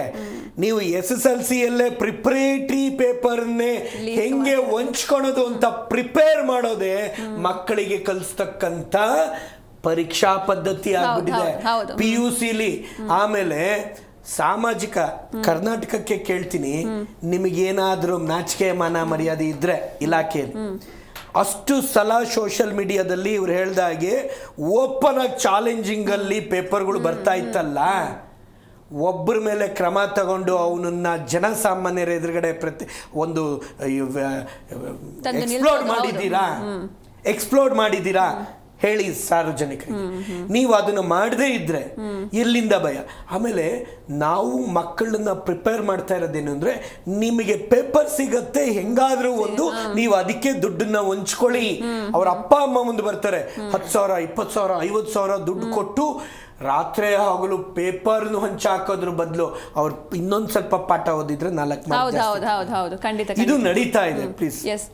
ಎಸ್ ಇನ್ನು ಮೇ 3ನೇ ತಾರೀಕು ನಡೆದಂತಹ ನೀಟ್ ಎಕ್ಸಾಮ್ ನ ರದ್ದು ಮಾಡಿ ಇದೀಗ ರೀ ಎಕ್ಸಾಮ್ ಮಾಡೋದಾಗಿ ಸರ್ಕಾರ ಆದೇಶವನ್ನು ನೀಡಿದೆ. ಈ ಬಗ್ಗೆ ಸ್ಟೂಡೆಂಟ್ಸ್ ಮಾತಾಡಿದ್ದಾರೆ, ಬನ್ನಿ ನೋಡೋಣ. जो भी इसमें इन्वॉल्व है, मुझे नहीं पता कौन होगा कौन नहीं, वो सारे क्या नाम है हमारी रिपोर्ट्स जो भी करी जाएंगी उस पर डिपेंड करेंगी. जो भी इसमें इन्वॉल्व होगा उसमें उसको सख्त से सख्त सजा मिलनी चाहिए. एक्चुअली रिटेस्ट कह सकते हैं इनफ है, बट एक बच्चों के अंदर का मनोबल टूट जाता है उस चीज से कि बच्चा एक बार तैयारी करता है एक चीज की लगन लगा के, और उसके बाद फिर उसको रिटेस्ट, फिर पूरा प्रोसीजर उसको सेम रिवीजन करना, हर चीज करना. तो मेरे हिसाब से ये रिटेस्ट ऑप्शन नहीं होना चाहिए. ऐसी व्यवस्था होनी चाहिए कि जो एक टेस्ट कंडक्ट करवा रहे हैं वो एक सिंगल टाइम में ही क्लियरली कंडक्ट हो जाए. लाखों विद्यार्थी जो साल भर मेहनत करते हैं, उनके साथ सिर्फ एक छोटी सी गलती के कारण, परीक्षा लीक हो जाने के कारण उनका साल भर का मेहनत बर्बाद हो जाता है. इंसान मेहनत इसीलिए करता है ताकि गवर्नमेंट मेडिकल कॉलेजेस से मेडिकल का मतलब नीट का परीक्षा दे और उससे पढ़ाई करे, क्योंकि सभी इंसान पैसे देने के लिए उतना समर्थ नहीं होते. लेकिन आजकल नीट और मेडिकल का दुरंत. ಎಸ್ ಇನ್ನು ದರ್ಶನ್ ಅವರೇ, ಈ ರೀತಿ ಘಟನೆಗಳು ಪದೇ ಪದೇ ಆಗ್ತಾ ಇದ್ರೆ ವಿದ್ಯಾರ್ಥಿಗಳ ವಿಶ್ವಾಸವನ್ನ ಕುಗ್ಸೋದಿಲ್ವಾ? ಇದು ಹೇಗೆ? ಇದು ಏನಾಗಿದೆ ಅಂದ್ರೆ, ಗುಬ್ಬಿ ಮೇಲೆ ಬ್ರಹ್ಮಾಸ್ತ್ರ ಅಂದಂಗೆ ಹುಡುಗರು ಜನಿವಾರ ತೆಗಿಸ್ತಾರೆ, ಮಾಂಗಲ್ಯ ಸೂತ್ರ ತೆಗಿಸ್ತಾರೆ, ತುಂಬಾ ಪೊಲೀಸಿಂಗ್ ಮಾಡ್ತಾರೆ ಹುಡುಗರಿಗೆ. ಸೆಂಟರ್ಗೆ ಹೋದಾಗ ಅದ್ ಹಾಕೊಂಡ್ ಬರ್ಬಾರ್ದು, ಇದ್ ಹಾಕೊಂಡ್ ಬರ್ಬಾರ್ದು, ಇದಿದ್ರೆ ಎಕ್ಸಾಮ್ ಕೂಡಕ್ ಬಿಡಲ್ಲ ಅಂತ. ಅದೇ ಅವ್ರ ಸಿಸ್ಟಮ್ ಒಳಗಡೆನೆ ಹುಳ್ಕಾಗಿದೆ. ಅದನ್ನ ಅವ್ರ ಆಚೆನೂ ಮಾತಾಡ್ತಿಲ್ಲ, ಅವ್ರ ಅದ್ರ ಬಗ್ಗೆ ಹೇಳ್ತಾನೆ ಇಲ್ಲ. ಇದರಿಂದ ಇನ್ನೊಂದು ದೊಡ್ಡ ಪ್ರಾಬ್ಲಮ್ ಏನು ಅಂದ್ರೆ, ನಾವು ಬ್ರೈನ್ ಡ್ರೈನ್ ಅಂತ ಕರಿತೀವಿ. ಈಗೇನಾಗುತ್ತೆ, ಈ ಜನರೇಷನ್ಗೆ ಈ ಸಿಸ್ಟಮ್ ಮೇಲೆ, ಈ ದೇಶದ ಮೇಲೆ ನಂಬಿಕೆನೆ ಹೋಗ್ಬಿಡುತ್ತೆ. ಅವ್ರು ಬೇರೆ ದೇಶಕ್ಕೆ ಹೋಗ್ತಾರೆ, ಮೆರಿಟ್ ಸ್ಟೂಡೆಂಟ್ಸ್ ಬೇರೆ ದೇಶದಲ್ಲಿ ಒಳ್ಳೆ ಡಾಕ್ಟರ್ಸ್ ಆಗ್ತಾರೆ, ಒಳ್ಳೆ ಇಂಜಿನಿಯರ್ಸ್ ಆಗ್ತಾರೆ, ಆ ದೇಶನ ಅಭಿವೃದ್ಧಿ ಮಾಡ್ತಾರೆ. ಯಾವಾಗ ಈ ನಂಬಿಕೆನೆ ಇರೋಲ್ಲ ಹುಡುಗರಿಗೆ, ಅವ್ರ ಈ ದೇಶದಲ್ಲೇ ಇರಲ್ಲ. ಎಲ್ಲರೂ ಹೇಳ್ತಾರೆ ಬ್ರೈನ್ ಡ್ರೈನ್ ನಾವು ನಿಲ್ಲಿಸಬೇಕು ಅಂತ. ಬ್ರೈನ್ ಡ್ರೈನ್ ನೀವು ನಿಲ್ಸೋದು ಸಂಬಳ ಜಾಸ್ತಿ ಮಾಡಿ ನಿಲ್ಸಕ್ ಆಗಲ್ಲ, ನೀವು ಸಿಸ್ಟಮ್ ನ ಸರಿ ಮಾಡಬೇಕು. ಅವಾಗ ಈ ಬ್ರೈನ್ ಡ್ರೈನ್ ನಿಂತ್ಕೊಳ್ಳುತ್ತೆ. ಮತ್ತೆ ಇನ್ನೊಂದು ಇಂಪಾರ್ಟೆಂಟ್ ವಿಷಯ ನಾವು ಈ ನೀಟ್ ಪರೀಕ್ಷೆ ವಿಚಾರದಲ್ಲಿ ಏನ್ ಅರ್ಥ ಮಾಡ್ಕೋಬೇಕು ಅಂದ್ರೆ, ಇದು ಬರೀ ಫಸ್ಟ್ ಟೈಮ್ ಅಲ್ಲ. ಈ 2024-2025 ಏನ್ ಸ್ಕ್ಯಾಮ್ ಆಯ್ತಲ್ವಾ, ಅಥವಾ 1997 IIT ಪೇಪರ್ ಇದಾಗಿತ್ತು, ಸ್ಕ್ಯಾಮ್ ಆಗಿತ್ತು. ಪ್ರತಿ ವರ್ಷನೂ ಈ ತರ ಸ್ಕ್ಯಾಮ್ ಆದ ನಂತರ ಬರೋ ನೆಕ್ಸ್ಟ್ ಪೇಪರ್ ಇರುತ್ತಲ್ಲ, ಅದು ತುಂಬಾ ಟಫ್ ಪೇಪರ್ ಆಗಿ ಬರುತ್ತೆ. ಇವರು ಒಂಥರ ಈ ಹುಡುಗರ ಮೇಲೆ ರಿವೆಂಜ್ ತಗೋತಾರೆ, ಅವರು ಈ ಸಿಸ್ಟಮ್ ಮೇಲೆ ರಿವೆಂಜ್ ತಗೊಳ್ಳಲ್ಲ. 2024 ನೀಟ್ ಸ್ಕ್ಯಾಮ್ ಆಯ್ತು, ಆ ರಿವೆಂಜ್ ಆಗಿ ಅವ್ರು 2025 ಟಫೆಸ್ಟ್ ನೀಟ್ ಎಕ್ಸಾಮ್ ಬಂತು. ಹಾಗೇನೆ 2016 AIPMT ಎಕ್ಸಾಮ್ ಲೀಕ್ ಆಗಿತ್ತು, ಅದ್ರ ರಿವೆಂಜ್ ಆಗಿ ರೀಟೆಸ್ಟ್ ತುಂಬಾ ಟಫ್ ಆಗಿ ಬಂತು. ಹಾಗೇನೆ 1997 IIT JEE ಪೇಪರ್ ಲೀಕ್ ಆಯ್ತು. ಅವಾಗ 1998 ಟಫೆಸ್ಟ್ ಪೇಪರ್ ತೆಗೆದ್ರು. ಈ ನ್ಯೂಸ್ ಕೇಳಿದಾಗ ಏನಾಗುತ್ತೆ, ಈಗ ಬರ್ದಿರೋ ವಿದ್ಯಾರ್ಥಿಗಳು ತುಂಬಾ ಕುಗ್ಗು ಹೋಗ್ತಾರೆ, ಅವರು ಡಿಪ್ರೆಷನ್ಗೆ ಹೋಗ್ತಾರೆ. ಸೊ ಈಗ ರೀ ಎಕ್ಸಾಮ್ ಅಂದ್ರೆ ಹೆದರಿಕೆ ಶುರು ಆಗುತ್ತೆ ಅವರಿಗೆ. ಈಗ ಹೇಗಾಗಿದೆ ಅಂದ್ರೆ, ನಮ್ಮ ದೇಶದಲ್ಲಿ ಹುಡುಗರು ಎಕ್ಸಾಮಿಗೆ ಹೆದರೋದ್ ಬಿಟ್ಟು ಪೇಪರ್ ಲೀಕ್ ಆಗುತ್ತೇನೋ, ರೀ ಎಕ್ಸಾಮ್ ಆಗುತ್ತೇನೋ ಅನ್ನೋ ಆ ಹೆದರಿಕೆಗೆ ಮುಂದೆ ಹೋಗ್ಬಿಟ್ಟಿದ್ದಾರೆ. ಈಗ ಅವ್ರೆಲ್ಲರಿಗೂ ಹೇಳಿರ್ತಾರೆ, ನನ್ಗೆ ಈ ಎಕ್ಸಾಮ್ ಮುಗೀತು ಮೇ 3, 600 ಮಾರ್ಕ್ ಬರುತ್ತೆ, 700 ಮಾರ್ಕ್ ಬರುತ್ತೆ ಅನ್ನೋ ಕಾನ್ಫಿಡೆನ್ಸ್ ಅಲ್ಲಿ ಇರ್ತಾರೆ. ಈಗ ರೀ ಎಕ್ಸಾಮ್ ಬಂದು ಅವ್ರಿಗೆ ಮತ್ತೆ ಮಾರ್ಕ್ಸ್ ಕಡಿಮೆ ಬಂದ್ರೆ ಅದಕ್ಕೆ ಯಾರು ಜವಾಬ್ದಾರಿ ಅಂತ ನಾನು ಕೇಳಕ್ ಇಷ್ಟಪಡ್ತೀನಿ. ಎಸ್ ಏನೋ ಶಶಿ ಸರ್, ಈಗ ಜೊತೆಗೆ ಇವತ್ತಿನ ಯುವ ವರ್ಗ ಏನಿದೆ, ಅಗ್ರೆಸಿವ್ ಆಗಿ ಇದನ್ನೆಲ್ಲ ಪ್ರತಿಭಟಿಸುವಂಥದ್ದಿಲ್ಲ ಮೊದಲ ಥರ, ಎಕ್ಸೆಪ್ಟ್ ಮಾಡ್ಕೊಂಡು ಹೋಗ್ಬಿಡ್ತಾ ಇದ್ದಾರೆ. ಈಗ ಅಲ್ಲಿ ನಾವೇನು ಪ್ರತಿಭಟನೆ ನೋಡ್ತಾ ಇದ್ದೀವಿ ಅದು ಒಂದು ತುಂಬ ಚಿಕ್ಕ ವಾಲ್ಯೂಮ್ ಅಂತ ಕಾಣುತ್ತೆ. ಇವತ್ತು ಆ ಪರಿಸ್ಥಿತಿಯಿಂದನೂ ದೂರ ಹೋಗ್ಬಿಟ್ಟಿದೀವಿ. ಇದೆಲ್ಲವೂ ಪುಷ್ಟಿ ಕೊಡ್ತಾ ಇದೆ ಇಂಥವರಿಗೆ. ಯಾಕೆಂದ್ರೆ ಈ ದೇಶದ ಯುವ ವರ್ಗ ಅವರು ನಿಜ ಅಷ್ಟೇ, ಇದೊಂದು ನೀಜರ್ ರಿಯಾಕ್ಷನ್, ಯಾರು ಕೂಡ ಇದು ಮಾಡಲ್ಲ. ಅದರಲ್ಲಿ ಯಾರೋ ಒಂದು ಪಕ್ಷದ ಒಂದಷ್ಟು ಯೂತ್ಸ್ ಸೇರ್ಕೊಂಡು ಒಂದಷ್ಟು ದಾಂಧಲೆ ಮಾಡಬಹುದು, ಆದ್ರೆ ಇದು ಕನ್ಸಿಸ್ಟೆನ್ಸಿ ಇಲ್ಲ. ಈ ಬೇಡಿಕೆ ಇದೆಯಲ್ಲ, ಇವರ ಹಕ್ಕು, ಇವರ ಹಕ್ಕನ್ನ ಇವರು ಕೂಡ ಕೇಳದೆ ಇರೋ ರೀತಿಯಲ್ಲಿ ವ್ಯವಸ್ಥೆ ಆಗ್ಬಿಟ್ರೆ ಯಾರು ಕೇಳ್ತಾರೆ? ಇದು ಕೂಡ ಅಡ್ವಾಂಟೇಜ್ ಆಗ್ತಾ ಇದೆ ಸರ್ಕಾರಗಳಿಗೆ. ಸರ್ಕಾರ ಎಷ್ಟು ಬಂಡತನ ಅಂದ್ರೆ ಇದನ್ನ ಹೊತ್ತಾಕ್ಬೋದು, ಇವ್ರು ಬಾಯಿ ಮುಚ್ಚಿಸ್ಬೋದು, ಇದನ್ನ ರೆಗ್ಯುಲೇಟ್ ಮಾಡ್ಬೋದು, ನಮ್ಮ ವ್ಯವಹಾರ ನಡೀತಾ ಇರುತ್ತೆ. End of the day including ಕೇಂದ್ರ ಸರ್ಕಾರದ ಶಿಕ್ಷಣ ಇಲಾಖೆ ಕೂಡ ಭ್ರಷ್ಟಾಚಾರದಲ್ಲೇ ತುಂಬಿದೆ ಅಂದ್ರೆ ತಪ್ಪಾಗಲ್ಲ. ಯಾಕೆಂದ್ರೆ ನಮಗೂ ಅನೇಕ ವಿಷಯಗಳಿದೆ. ನಾನು ಬರೀ ಕರ್ನಾಟಕದಲ್ಲ, ವಿವಿಧ ರಾಜ್ಯಗಳು, ಮೊನ್ನೆ ಸಿಕ್ಕಿಮಲ್ಲಿದ್ದೆ, ಸಿರಿಗುರಿಯಲ್ಲಿದ್ದೆ, ಅಲ್ಲಿ ಕೂಡ ಅಲ್ಲಿರ್ತಕ್ಕಂಥ ವೆಸ್ಟ್ ಬೆಂಗಾಲ್ ಅಲ್ಲಿ ಏನಾಗ್ತಾ ಇತ್ತು, ಅಥವಾ ಬೇರೆ ಬೇರೆ ರಾಜ್ಯಗಳಲ್ಲಿ ಅಸ್ಸಾಮಲ್ಲಿ ಏನಾಗ್ತಾ ಇದೆ, ನಮಗೂ ಗೊತ್ತಾಗ್ತಾ ಇದೆ. ಪ್ರತಿ ಒಂದರಲ್ಲೂ ಭ್ರಷ್ಟಾಚಾರ, ನಮಗೆ ಎಲ್ಲೂ ಇದೇ ಇಲ್ಲ. ಇದೇನಾಗ್ತಾ ಇದೆ, ಇದರ ಕ್ಯಾಸ್ಕೇಡಿಂಗ್ ಎಫೆಕ್ಟ್ ಅನಿವಾರ್ಯವಾಗಿ ಶಿಕ್ಷಣ ಸಂಸ್ಥೆಗಳು ಅದಕ್ಕೆ ಅಲೈನ್ ಆಗ್ಬೇಕಾಗತ್ತೆ. ಇಲ್ಲ ಅಂದ್ರೆ ಅವರು ಫಿಶ್ ಔಟ್ ಆಫ್ ವಾಟರ್ ಆಗ್ಬಿಡ್ತಾರೆ. ಖಂಡಿತ ಸರ್. ಈ ಬಗ್ಗೆ ಮಾತಾಡೋಣ. ಒಬ್ರು ಕಾಲರ್ ಇದ್ದಾರೆ, ರಮೇಶ್ ಅಂತ. ನಮಸ್ತೆ ಮೇಡಮ್. ನಮಸ್ಕಾರ. ನಮಸ್ತೆ ರಮೇಶ್ ಅವರೇ, ಎಲ್ಲಿಂದ ಕಾಲ್ ಮಾಡ್ತಿದ್ದೀರಾ? ಮೇಡಮ್, ಮೈಸೂರಿಂದ. ಸರ್, ಈ ಅಕ್ರಮದ ಬಗ್ಗೆ ಏನ್ ಹೇಳ್ತೀರಾ ನೀವು? ಮೇಡಮ್, ಇದು ಅಕ್ರಮ ಅನ್ನೋದು ಸರ್ಕಾರದ ದೋಷನ. ಜನಗಳ ಒಬ್ಬ ಬಡವ, ಒಬ್ಬ ಸ್ಟೂಡೆಂಟ್, ಒಬ್ಬ ಬಡವ, ಒಬ್ಬ ವಾಚ್ಮ್ಯಾನ್ ಆಗಿರ್ಬೋದು, ಒಬ್ಬ ಆಟೋ ಡ್ರೈವರ್ ಆಗಿರ್ಬೋದು, ಮಕ್ಕಳಿಗೆ 1.5 ಲಕ್ಷ ಕೊಟ್ಟು ಸಾರ್ ಹೇಳ್ದಂಗೆ ನಾವು ಪ್ರೈವೇಟ್ ಅಲ್ಲಿ ಎಜುಕೇಶನ್ ಮಾಡಿಸ್ತೀವಿ. ಕಷ್ಟಪಟ್ಟು ವರ್ಷ ಎಲ್ಲ ಓದ್ತಾರೆ, ಮಕ್ಕಳಿಗೋಸ್ಕರ ನಾವು ದುಡಿತೀವಿ. ಈ ಮಕ್ಕಳು ಎಕ್ಸಾಮ್ ಬರ್ಬಿಟ್ಟು ಬಂದಾಗ ಒಂದ್ ವಾರದಲ್ಲೇ ಪೇಪರ್ ಲೀಕೇಜ್, ಅವ್ರು 20 ಲಕ್ಷಕ್ಕೆ ಮಾರ್ಕೊಂಡಾಗ 30 ಲಕ್ಷ. ಇದೆಲ್ಲ ಯಾರಿಗೋಸ್ಕರ ಇದು? ಈಗ ಬಿಜೆಪಿ ಅಂದ್ರೆ ಕಾಂಗ್ರೆಸ್ ಸರ್ಕಾರ. ಯಾವ ಸರ್ಕಾರ? ಎಲ್ಲಾರು ಒಂದೇ ಮೇಡಮ್. ಇದು ಬಲಿಪಶು ಆಗ್ತಿರೋದು ಜನಗಳು, ನಾವು ಬಡವರು. ಹೌದು. ಇದಕ್ಕೆ ಒಂದು ಮುಗಿಯೋದೇ ಇಲ್ಲ ನಮ್ದು. ಹಾಗೆ ನಮ್ಮ ಜೊತೆ ಪ್ಯಾನಲಿಸ್ಟ್ ಇದ್ದಾರೆ ಸರ್, ನೀವು ಅವ್ರ ಜೊತೆ ಕೂಡ ಮಾತಾಡ್ಬೋದು. ಅದು ಸಾರ್ ಮಾತಾಡಿದ್ರು, ಶಶಿಕುಮಾರ್ ಸರ್. ತುಂಬಾ ನಮ್ಗೆ ತುಂಬಾ ಮನಸ್ಸು ನೋವಾಯ್ತು. ಅವ್ರು ಎಲ್ಲಿ ನೋಡಿದ್ರು ಇದು ಬಿಸ್ನೆಸ್ ವ್ಯಾಪಾರ ಮಾಡ್ಕೊಂಡ್ಬಿಟ್ಟು 20 ವರ್ಷದಿಂದ ಇದರಿಂದ ಇಲ್ಲ. 10th ಅಲ್ಲಿ ಪೇಪರ್ ಲೀಕೇಜ್ ಅಂತ ಇದ್ರು. ಈಗ ಡಿಗ್ರಿ ಕೊಟ್ಟು ನೀಟ್ ಕೊಟ್ಟು ಇದೊಂದು ವ್ಯಾಪಾರ ಮಾಡ್ಕೊಂಡು ಬಿಸ್ನೆಸ್ ಮಾಡ್ಕೊಂಡ್ಬಿಟ್ಟಿರಲ್ಲ ಮೇಡಮ್. ಇದಕ್ಕೊಂದು ಮುಗಿಯೋದೇ ಇಲ್ವಾ? ಇದು ಮುಗಿಯೋದಲ್ಲ ಕತೆ. ಬಡವರು ಮುಂದೆ ಬರೋಂಗೆ ಇಲ್ವಾ ಇದು? ಹೌದು. ಮಕ್ಕಳು ಭವಿಷ್ಯದ ಜೊತೆನೆ ಆಟ ಆಡೋ ಮಟ್ಟಕ್ಕೆ ಹೋಗ್ಬಿಟ್ಟಿದ್ದಾರೆ ದುಡ್ಡಿಗೋಸ್ಕರ. ದುಡ್ಡು ಬೇರೆ ದುಡ್ಡು ಮೇಡಮ್. ಬಡವನಾಗಿರ್ಬೇಕು. ಅವನು ಶ್ರೀಮಂತ. ಅವನು ಈಗ ಪೇಪರ್ ಲೀಕೇಜ್ ಮಾಡಿದ್ರೆ ಯಾರು ಮೇಡಮ್? ನಮ್ಮಂತ ಬಡವರಂತೂ ಮಾಡಿರಲ್ಲ ಮೇಡಮ್. ಸರ್ ಹೇಳಿ ಸರ್, ಶಶಿಕುಮಾರ್ ಸರ್. ಹೌದು, ಖಂಡಿತ ನೀವು ಹೇಳ್ತಾ ಇರೋದು. ಇವತ್ತಿನ ದಿನ ಏನಿದೆ, ಇವತ್ತು ಇದು ದುರಂತ, ಇದು ಎಲ್ಲ ವ್ಯಾಯಾಮಗಳಲ್ಲೂ ಇದೇ ಆಗೋಗಿದೆ. ಇವತ್ತು ನಾವು ಅದಕ್ಕೆ ನಾನು ಅವಾಗಲೇ ಹೇಳಿದೆ, ಈವನ್ ಪಾಲಕ್ ಪೋಷಕರು ಕೈ ಜೋಡಿಸಿ ದುಡ್ಡು ಕೊಡೋ ಅಂತ ಒಂದು ವರ್ಗ ಇದೆಯಲ್ಲ, ಇವರು ಕೈ ಮಿಲಾಯಿಸಿ ಬಡವರಿಗೆ ಅನ್ಯಾಯನೇ. ಆ ಬಡವ್ರ ಮಕ್ಕಳು ಅವರ ಆಸೆಗಳು ತಣ್ಣೀರಡಿಸಿದಂಗೆ ಇವತ್ತಿನ ದಿನ ಅವರು ರಾತ್ರಿ ಹಗಲು, ನಾನು ಹೇಳ್ತೀನಲ್ಲ, ಕಣ್ಣಿಗೆ ನಾನು ಕುದುರೆ ಲಾಳ ಅಂತೀವಿ, ಆ ಥರ ಕಟ್ಕೊಂಡು ಬರೀ ಆ ವಿಷಯದಲ್ಲಿ ಮುಳುಗೋಗಿ ಬೇರೆ ವಿಷಯಕ್ಕೂ.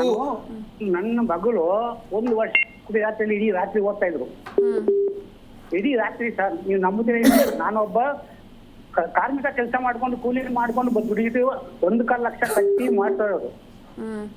ಸರ್, ಈಗ ಈ ವಿಚಾರದಲ್ಲಿ ನಮ್ದು ಬಹಳ ತಪ್ಪಿದೆ. ಯಾಕೆ ಅಂತಂದ್ರೆ 22.5 ಲಕ್ಷ ಜನ ವಿದ್ಯಾರ್ಥಿಗಳು ಎಕ್ಸಾಮ್ ಬರೆದಿದ್ದಾರೆ. ಇವತ್ತು ನಿನ್ನೆ ಆಗಿರುವಂಥ ಪ್ರತಿಭಟನೆಯಲ್ಲಿ ಜಾಯ್ನ್ ಆಗಿರುವಂಥದ್ದು ಬೆರಳೆಣಿಕೆಯಷ್ಟು ಜನ. ಇವತ್ತು 22.5 ಲಕ್ಷ ಜನ ವಿದ್ಯಾರ್ಥಿನೂ ಜೊತೆಗೆ ಅವರ ಪಾಲಕರು, ಪೋಷಕರು, ಅವರಿಗೆ ಶಿಕ್ಷಕರು ಎಲ್ಲರೂ ಸೇರಿಕೊಂಡ್ರೆ ಅಟ್ಲೀಸ್ಟ್ ಒಬ್ಬ ವಿದ್ಯಾರ್ಥಿಗೆ 10 ಜನ ಸೇರಿಸೋ ಕೆಪಾಸಿಟಿ ಇದ್ದು 22 × 10 ಆಗಿರೋ 2.5 ಕೋಟಿ ಜನ ಈ ದೇಶದಲ್ಲಿ ಇವತ್ತು ಪ್ರತಿಭಟನೆ ಮಾಡಿದ್ರೆ ಯಾರಾದ್ರೂ ಕೂಡ ಅದಕ್ಕೆ ಆಯ್ತಾ ಸರ್ಕಾರ ತಲೆ ತಗ್ಗಿಸ್ತಿತ್ತು. ಅದರ ಪರಿಣಾಮ ಬಹಳ ದೊಡ್ಡದಾಗಿರ್ತಿತ್ತು. ಆದ್ರೆ ಬಹುಶಃ 22 ಲಕ್ಷ ಜನದಲ್ಲಿ ಬೀದಿಗಿಳಿದು ಪ್ರತಿಭಟನೆ ಮಾಡುವ 20,000 ಕ್ರಾಸ್ ಆಗಿಲ್ಲ. ಆ 20,000 ಕೂಡ ಅದು NSU 500 ಅಂದ್ರೆ ಸೊ ಈಗಿರುವಂತ ಆಡಳಿತ ಪಕ್ಷಕ್ಕೆ ವಿರೋಧ ಪಕ್ಷದ ಆಯ್ತಾ ವಿದ್ಯಾರ್ಥಿ ಸಂಘಟನೆ. ಹಾಗಾದ್ರೆ ವಿದ್ಯಾರ್ಥಿಗಳು ಭಾಗವಹಿಸಿದ್ದಲ್ಲಿ, ವಿದ್ಯಾರ್ಥಿ ಪೋಷಕರು ಭಾಗವಹಿಸಿದ್ದಲ್ಲಿ ನಾವು ಸಿಕ್ಕಾಗ ಕೇಳ್ತೀವಿ ಅಷ್ಟೇ ಬಿಟ್ರೆ, ನಾವು ಸೋಷಿಯಲ್ ಮೀಡಿಯಾದಲ್ಲಿ ನಾವು ಒಂದು ಮೆಸೇಜ್ ಹಾಕೊಂಡು ಸುಮ್ಮನೆ ಹಾಕಿಬಿಟ್ರೆ ಬೀದಿಗಳು ಹೋರಾಟ ಮಾಡ್ತಾ ಇಲ್ಲ. ಅವೆಲ್ಲ ಶಶಿಕುಮಾರ್ ಸರ್ ಹೇಳ್ತಾ ಇರೋ ಹೋರಾಟ ಮಾಡುವಂತ ಮನೋಭಾವನೆ ಇತ್ತೀಚಿನ ಜನರೇಷನ್ ಕಡಿಮೆ ಆಗಿದೆ, ಸತ್ತೋಗಿದೆ. ಹೋರಾಟ ಮಾಡಬೇಕು. ಈಗ ಆಲ್ರೆಡಿ ನಾವು ಜಂಜಿ ಪ್ರೊಟೆಕ್ಷನ್ ಅಂತ ನಾವು ಕೇಳಿದೀವಿ. ಈಗ ಬಾಂಗ್ಲಾದಲ್ಲಿ ಆಯ್ತು, ನೇಪಾಳದ ಹಾಗೆ ಮುಂದೊಂದು ದಿನ ಖಂಡಿತ ಇವತ್ತಿನ ಸತ್ತೋಗಿದೆ ಅನ್ನುವಂಥದ್ದು ಯಾವತ್ತೋ ಒಂದು ಎದ್ದೇಳುತ್ತೆ, ಎದ್ದೇಳಲೇಬೇಕು. ಯಾಕಂದ್ರೆ ಕಾಲ ಬದಲಾಗ್ತಾನೆ ಹೋಗುತ್ತೆ. ಖಂಡಿತ ಅದು ಇವತ್ತಲ್ಲ ನಾಳೆ ಆಗುತ್ತೆ ಸರ್. ಆಯ್ತಾ, ಮುಂದಿನ ದಿನಗಳಲ್ಲಿ ಆಯ್ತಾ ಎಲ್ಲೋ ಒಂದ್ ಕಡೆ ಪ್ರತಿಭಾವಂತ ನ್ಯಾಯ ಸಿಗ್ಬೋದು ಅಂತ ಒಂದು ಹೋಪ್ಸ್ ಇಟ್ಕೋಬೇಕು. ಎಸ್, ಥ್ಯಾಂಕ್ ಯು ರಮೇಶ್ ಅವರೇ ಕಾಲ್ ಮಾಡಿದ್ದಕ್ಕೆ. ಎಸ್, ಇನ್ನು ಮಂಜುನಾಥ್ ಸರ್, ಈಗ ರಾಜ್ಯದಲ್ಲಿ KPSC ಅಂತ ಬಂದ್ರು, ಅದ್ರಲ್ಲೂ ಇದೇ ಕತೆ. ಇದ್ರ ಬಗ್ಗೆ ಏನ್ ಹೇಳ್ತೀರಾ ಸರ್ ನೀವು? ಮೇಡಮ್, ಈಗ ನಾನು ನಾಳೆ KPSC ಬಗ್ಗೆ ಇದೇ ಸ್ಟುಡಿಯೋದಲ್ಲಿ ಸುಮಾರು 4-5 ಬಾರಿ ನಾನು ಕೂತು ಚರ್ಚೆ ಮಾಡಿದೆ. ಅಂತ KPSC ಇರ್ಬೋದು, KE ಇರ್ಬೋದು, ಮತ್ತೆ KSP ಇರ್ಬೋದು, ಕರ್ನಾಟಕ ಸ್ಟೇಟ್ ಪೊಲೀಸ್ ಇರ್ಬೋದು. ಈ ವಿಚಾರದಲ್ಲಿ ನಮ್ಮ ಎಸ್ಪೆಷಲಿ ನಮ್ಮ ಕರ್ನಾಟಕದ ವ್ಯವಸ್ಥೆ ಏನಾಗಿದೆ, ಬಹಳ ಅಧೋಗತ ಅಂದ್ರೆ ಬಹಳ ಲೋ ಲೆವೆಲ್ ಇಳಿದಿದೆ. ಇವತ್ತು KPSC ಅನ್ನುವಂಥ ಒಂದು ಇಡೀ ಸಂಸ್ಥೆನ ಅದು ಉದ್ಯೋಗದಾತ ಅಲ್ಲ, ಅದು ವಸೂಲಿ ಕೇಂದ್ರವಾಗಿ ಮಾರ್ಪಟ್ಟಿದೆ. ಇವತ್ತಿಗೆ ಆಲ್ರೆಡಿ KS ಸಂಬಂಧಪಟ್ಟಂತೆ 380 ಹುದ್ದೆಗಳಿಗೆ ಸಂಬಂಧಪಟ್ಟ ಇಂಟರ್ವ್ಯೂ ನಡೀತಾ ಇದೆ. ಸೊ ಏನಕ್ಕೋಸ್ಕರ ಇಂಟರ್ವ್ಯೂ ನಡೀತಾ ಇದೆ ಅಂತಂದ್ರೆ ಏನಿಲ್ಲ, ಕೇವಲ ದುಡ್ಡು ಮಾಡೋದಕ್ಕೋಸ್ಕರ ಬಿಟ್ಟರೆ ಬೇರೆ ಯಾವ ಉದ್ದೇಶನಿಲ್ಲ. ಒಂದು AC ಪೋಸ್ಟ್ 2 ಕೋಟಿ ರೂಪಾಯಿವರೆಗೂ ಬಿಕರಿ ಆಗಿದೆ ಅನ್ನುವಂಥ ಸುದ್ದಿ ಇಡೀ ವಿಜಯನಗರ ಚಂದ್ರಲ್ ಹೋಟೆಲ್ ಹರಿದಾಡ್ತಾ ಇದೆ. ಒಂದು AC ಪೋಸ್ಟ್ 2 ಕೋಟಿ, DYSP 1.5 ಕೋಟಿ, ತಹಸೀಲ್ದಾರ್ 1 ಕೋಟಿ. ಸೊ ಅದರಿಂದ ಕೆಳಗಡೆ ಇರುವಂತದ್ದು ಬೆಲೆ ಇಲ್ಲ, ದುಡ್ಡಿಗಷ್ಟೇ, ಹುದ್ದೆಗೆ ಬೆಲೆ ಇಲ್ಲ, ಪ್ರತಿಭೆಗೆ ಬೆಲೆ ಇಲ್ಲ. ಆಮೇಲೆ ಇನ್ನೊಂದೇನು ಗೊತ್ತಾ, ಸೊ ಮುಂಚೆ ಎಲ್ಲ ಏನಾಗಿತ್ತು, KPSC ನಲ್ಲಿ ಇಂಟರ್ವ್ಯೂ ನಲ್ಲಿ ಮಾತ್ರ ಆಯ್ತಾ ಮಾರ್ಕ್ಸ್ ಹೆಚ್ಚಿಸ್ಕೊಳ್ಳೋದಕ್ಕೆ ಅವಕಾಶ ಇತ್ತು. ಇಂದಿನ ಸರ್ಕಾರ ಯಡಿಯೂರಪ್ಪನ ಗೌರ್ಮೆಂಟ್ ಅಲ್ಲಿ ಆ ಇಂಟರ್ವ್ಯೂ ಮಾರ್ಕ್ಸ್ ನ ಕಡಿಮೆ ಮಾಡಿಸ್ತು, ತಂದು 25 ಇಳಿಸ್ತು. 25 ಇಳಿಸಿದಾಗ ಏನಾಯ್ತು, ನಿಮ್ಗೆ 25ಕ್ಕೆ 25 ಕೊಟ್ಟರು ಕೂಡ, ಈಗ ಉದಾಹರಣೆಗೆ 1250 ಅಂಕಕ್ಕೆ 700 ತಗೊಂಡೋಗಿ 25ಕ್ಕೆ 25 ಕೊಟ್ಟರೆ 725 ಅಷ್ಟೇ ಆಗ್ತಿತ್ತು. ಮುಂಚೆ ಏನಿತ್ತು, 200 ಮಾರ್ಕ್ಸ್ ಇತ್ತು, 700 ತಗೊಂಡೋನಿಗೆ 200 ಮಾರ್ಕ್ಸ್ಗೆ ಅಥವಾ ಒಂದು 160 170 ಕೊಟ್ರೆ ತಗೊಂಡೋಗಿ ರ್ಯಾಂಕ್ ಅಲ್ಲಿ ವೇರಿಯೇಷನ್ ಮಾಡಬಹುದಿತ್ತು. ಅವಾಗ ಏನಾಗ್ತಿತ್ತು, ಬರೀ ಇಂಟರ್ವ್ಯೂನಲ್ಲಿ ಅಷ್ಟೇ ಡೀಲ್ ನಡೀತಾ ಇತ್ತು. ಈಗ ಯಾವಾಗ ಇಂಟರ್ವ್ಯೂ ಮಾರ್ಕ್ಸ್ ಕಡಿಮೆ ಮಾಡ್ಬಿಟ್ರು, ವ್ಯಾಲ್ಯೂಯೇಷನ್ ಅಲ್ಲೇ ಡೀಲ್ ಮಾಡೋದು ಶುರು ಮಾಡ್ಕೊಂಡ್ರು. ಇದು KPSC ಇದು. ಇನ್ನು PSI ಇದು ಅದೇ ಗೋಳೆ. ತಮ್ಗೆಲ್ಲ ಗೊತ್ತಿರಬೇಕು, ಎಂತೆಂತ ದೊಡ್ಡ ದೊಡ್ಡ ಕಿಂಗ್ ಪಿನ್ಗಳು ಇವತ್ತು ಕೂಡ ಪೊಲೀಸ್ ಇದರಲ್ಲಿ ಕಿಂಗ್ ಪಿನ್ ಆದಂತ ವ್ಯಕ್ತಿ ರಾರಾಜವಾಗಿ RR ನಗರದಲ್ಲಿ ದೊಡ್ಡ ದೊಡ್ಡ ಹೋರ್ಡಿಂಗ್ ಹಾಕೊಂಡಿದ್ರೆ ನಿಮ್ಗೆ ಆಯ್ತಾ. ಅಂದ್ರೆ ಆ ವ್ಯವಸ್ಥೆಯಲ್ಲಿ ನಮ್ಮಲ್ಲಿ ಇದ್ದಾರೆ. ಎಲ್ರಿಗೂ ಗೊತ್ತು PSI ಪೇಪರ್ ಲೀಕ್ ಆಗಿತ್ತು ಅಂತ, PC ಪೇಪರ್ ಲೀಕ್ ಆಗಿತ್ತು ಅಂತ ಗೊತ್ತು. ಆದ್ರೂ ಕೂಡ ವ್ಯಕ್ತಿಗೆ ಆಲ್ರೆಡಿ ಬೇಲ್ ಸಿಕ್ತು, ಬಂದ ಮಾಡ್ತಾನೆ. ಈಗ 2024 ನೀವು ನೀಟ್ ಅಂತ ತಗೊಳ್ಳಿ, CBI ರಿಪೋರ್ಟ್ ಕೊಡ್ತು ಅಂತ ಹೇಳಿದ್ರು. ಆ ರಿಪೋರ್ಟ್ ಎಲ್ಲಿದೆ, ಯಾರು ಲೀಕ್ ಮಾಡಿದ್ರು, ಅದ್ರದ್ದು ಕಿಂಗ್ ಪಿನ್ ಯಾರು ಇನ್ಫಾರ್ಮೇಶನ್ ಕೊಡ್ತಿಲ್ಲ. ಸರ್ ಹೇಳ್ದಂಗೆ ಅವ್ರನ್ನ ಕರ್ಕೊಂಡ್ಬಂದು ನಿಲ್ಲಿಸಬೇಕು, ಎಕ್ಸ್ಪೋಸ್ ಮಾಡಬೇಕು, ಅವ್ರನ್ನ ಎಕ್ಸ್ಪೋಸ್ ಮಾಡ್ತಿಲ್ಲ. ಯಾರು CBI ಏಜೆನ್ಸಿ ಇರೋದು ಕೈಗೊಂಬೆ ಕೇಂದ್ರ ಸರ್ಕಾರದ್ದು. ಕೇಂದ್ರ ಸರ್ಕಾರದ್ದೇ ಆ ಶಿಕ್ಷಣ ಇಲಾಖೆ, ಶಿಕ್ಷಣ ಮಂತ್ರಿಗಳಿದೆ ಕೈವಾಡಗಳು ಇದ್ದಾಗ, ಅಥವಾ ಆ ಏಜೆನ್ಸಿದೆ ಕೈವಾಡ ಇದ್ದಾಗ ಅವರ ಅಂಗ ವ್ಯವಸ್ಥೆಯನ್ನ ಬೀದಿಗೆ ಬಿಡಲ್ಲ ಎಲ್ಲಿವರೆಗೂ ಜುಡಿಷಿಯಲ್ ಎನ್ಕ್ವೈರಿ ಆಗಲ್ಲ. ಈ ವ್ಯವಸ್ಥೆಯಲ್ಲಿ ಪ್ರಾಮಾಣಿಕವಾದ, ಅದು ಜುಡಿಷಿಯಲ್ ಅಂದ ತಕ್ಷಣ ಅವರು ನ್ಯಾಯಯುತವಾಗಿ ಮಾಡಿಬಿಡ್ತಾರೆ ಅಂತ ನಂಬಕ್ಕಾಗಲ್ಲ ಎಲ್ಲ ಇದರಲ್ಲೂ.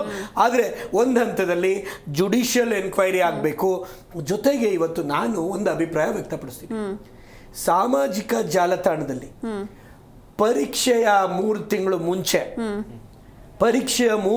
ಮುಂಚೆ ಸಾಮಾಜಿಕ ಜಾಲತಾಣದಲ್ಲಿ ಒಂದು any of the promotions, any of the ಪ್ರಚಾರ ನಿಮಗೆ ಸಿಗತ್ತೆ, ಇದು ಗೆಸ್ಟ್ ಪೇಪರ್ ಅನ್ನೋದನ್ನು ಕೂಡ ನಿರ್ಬಂಧನೆ ಮಾಡಿದ್ರೆ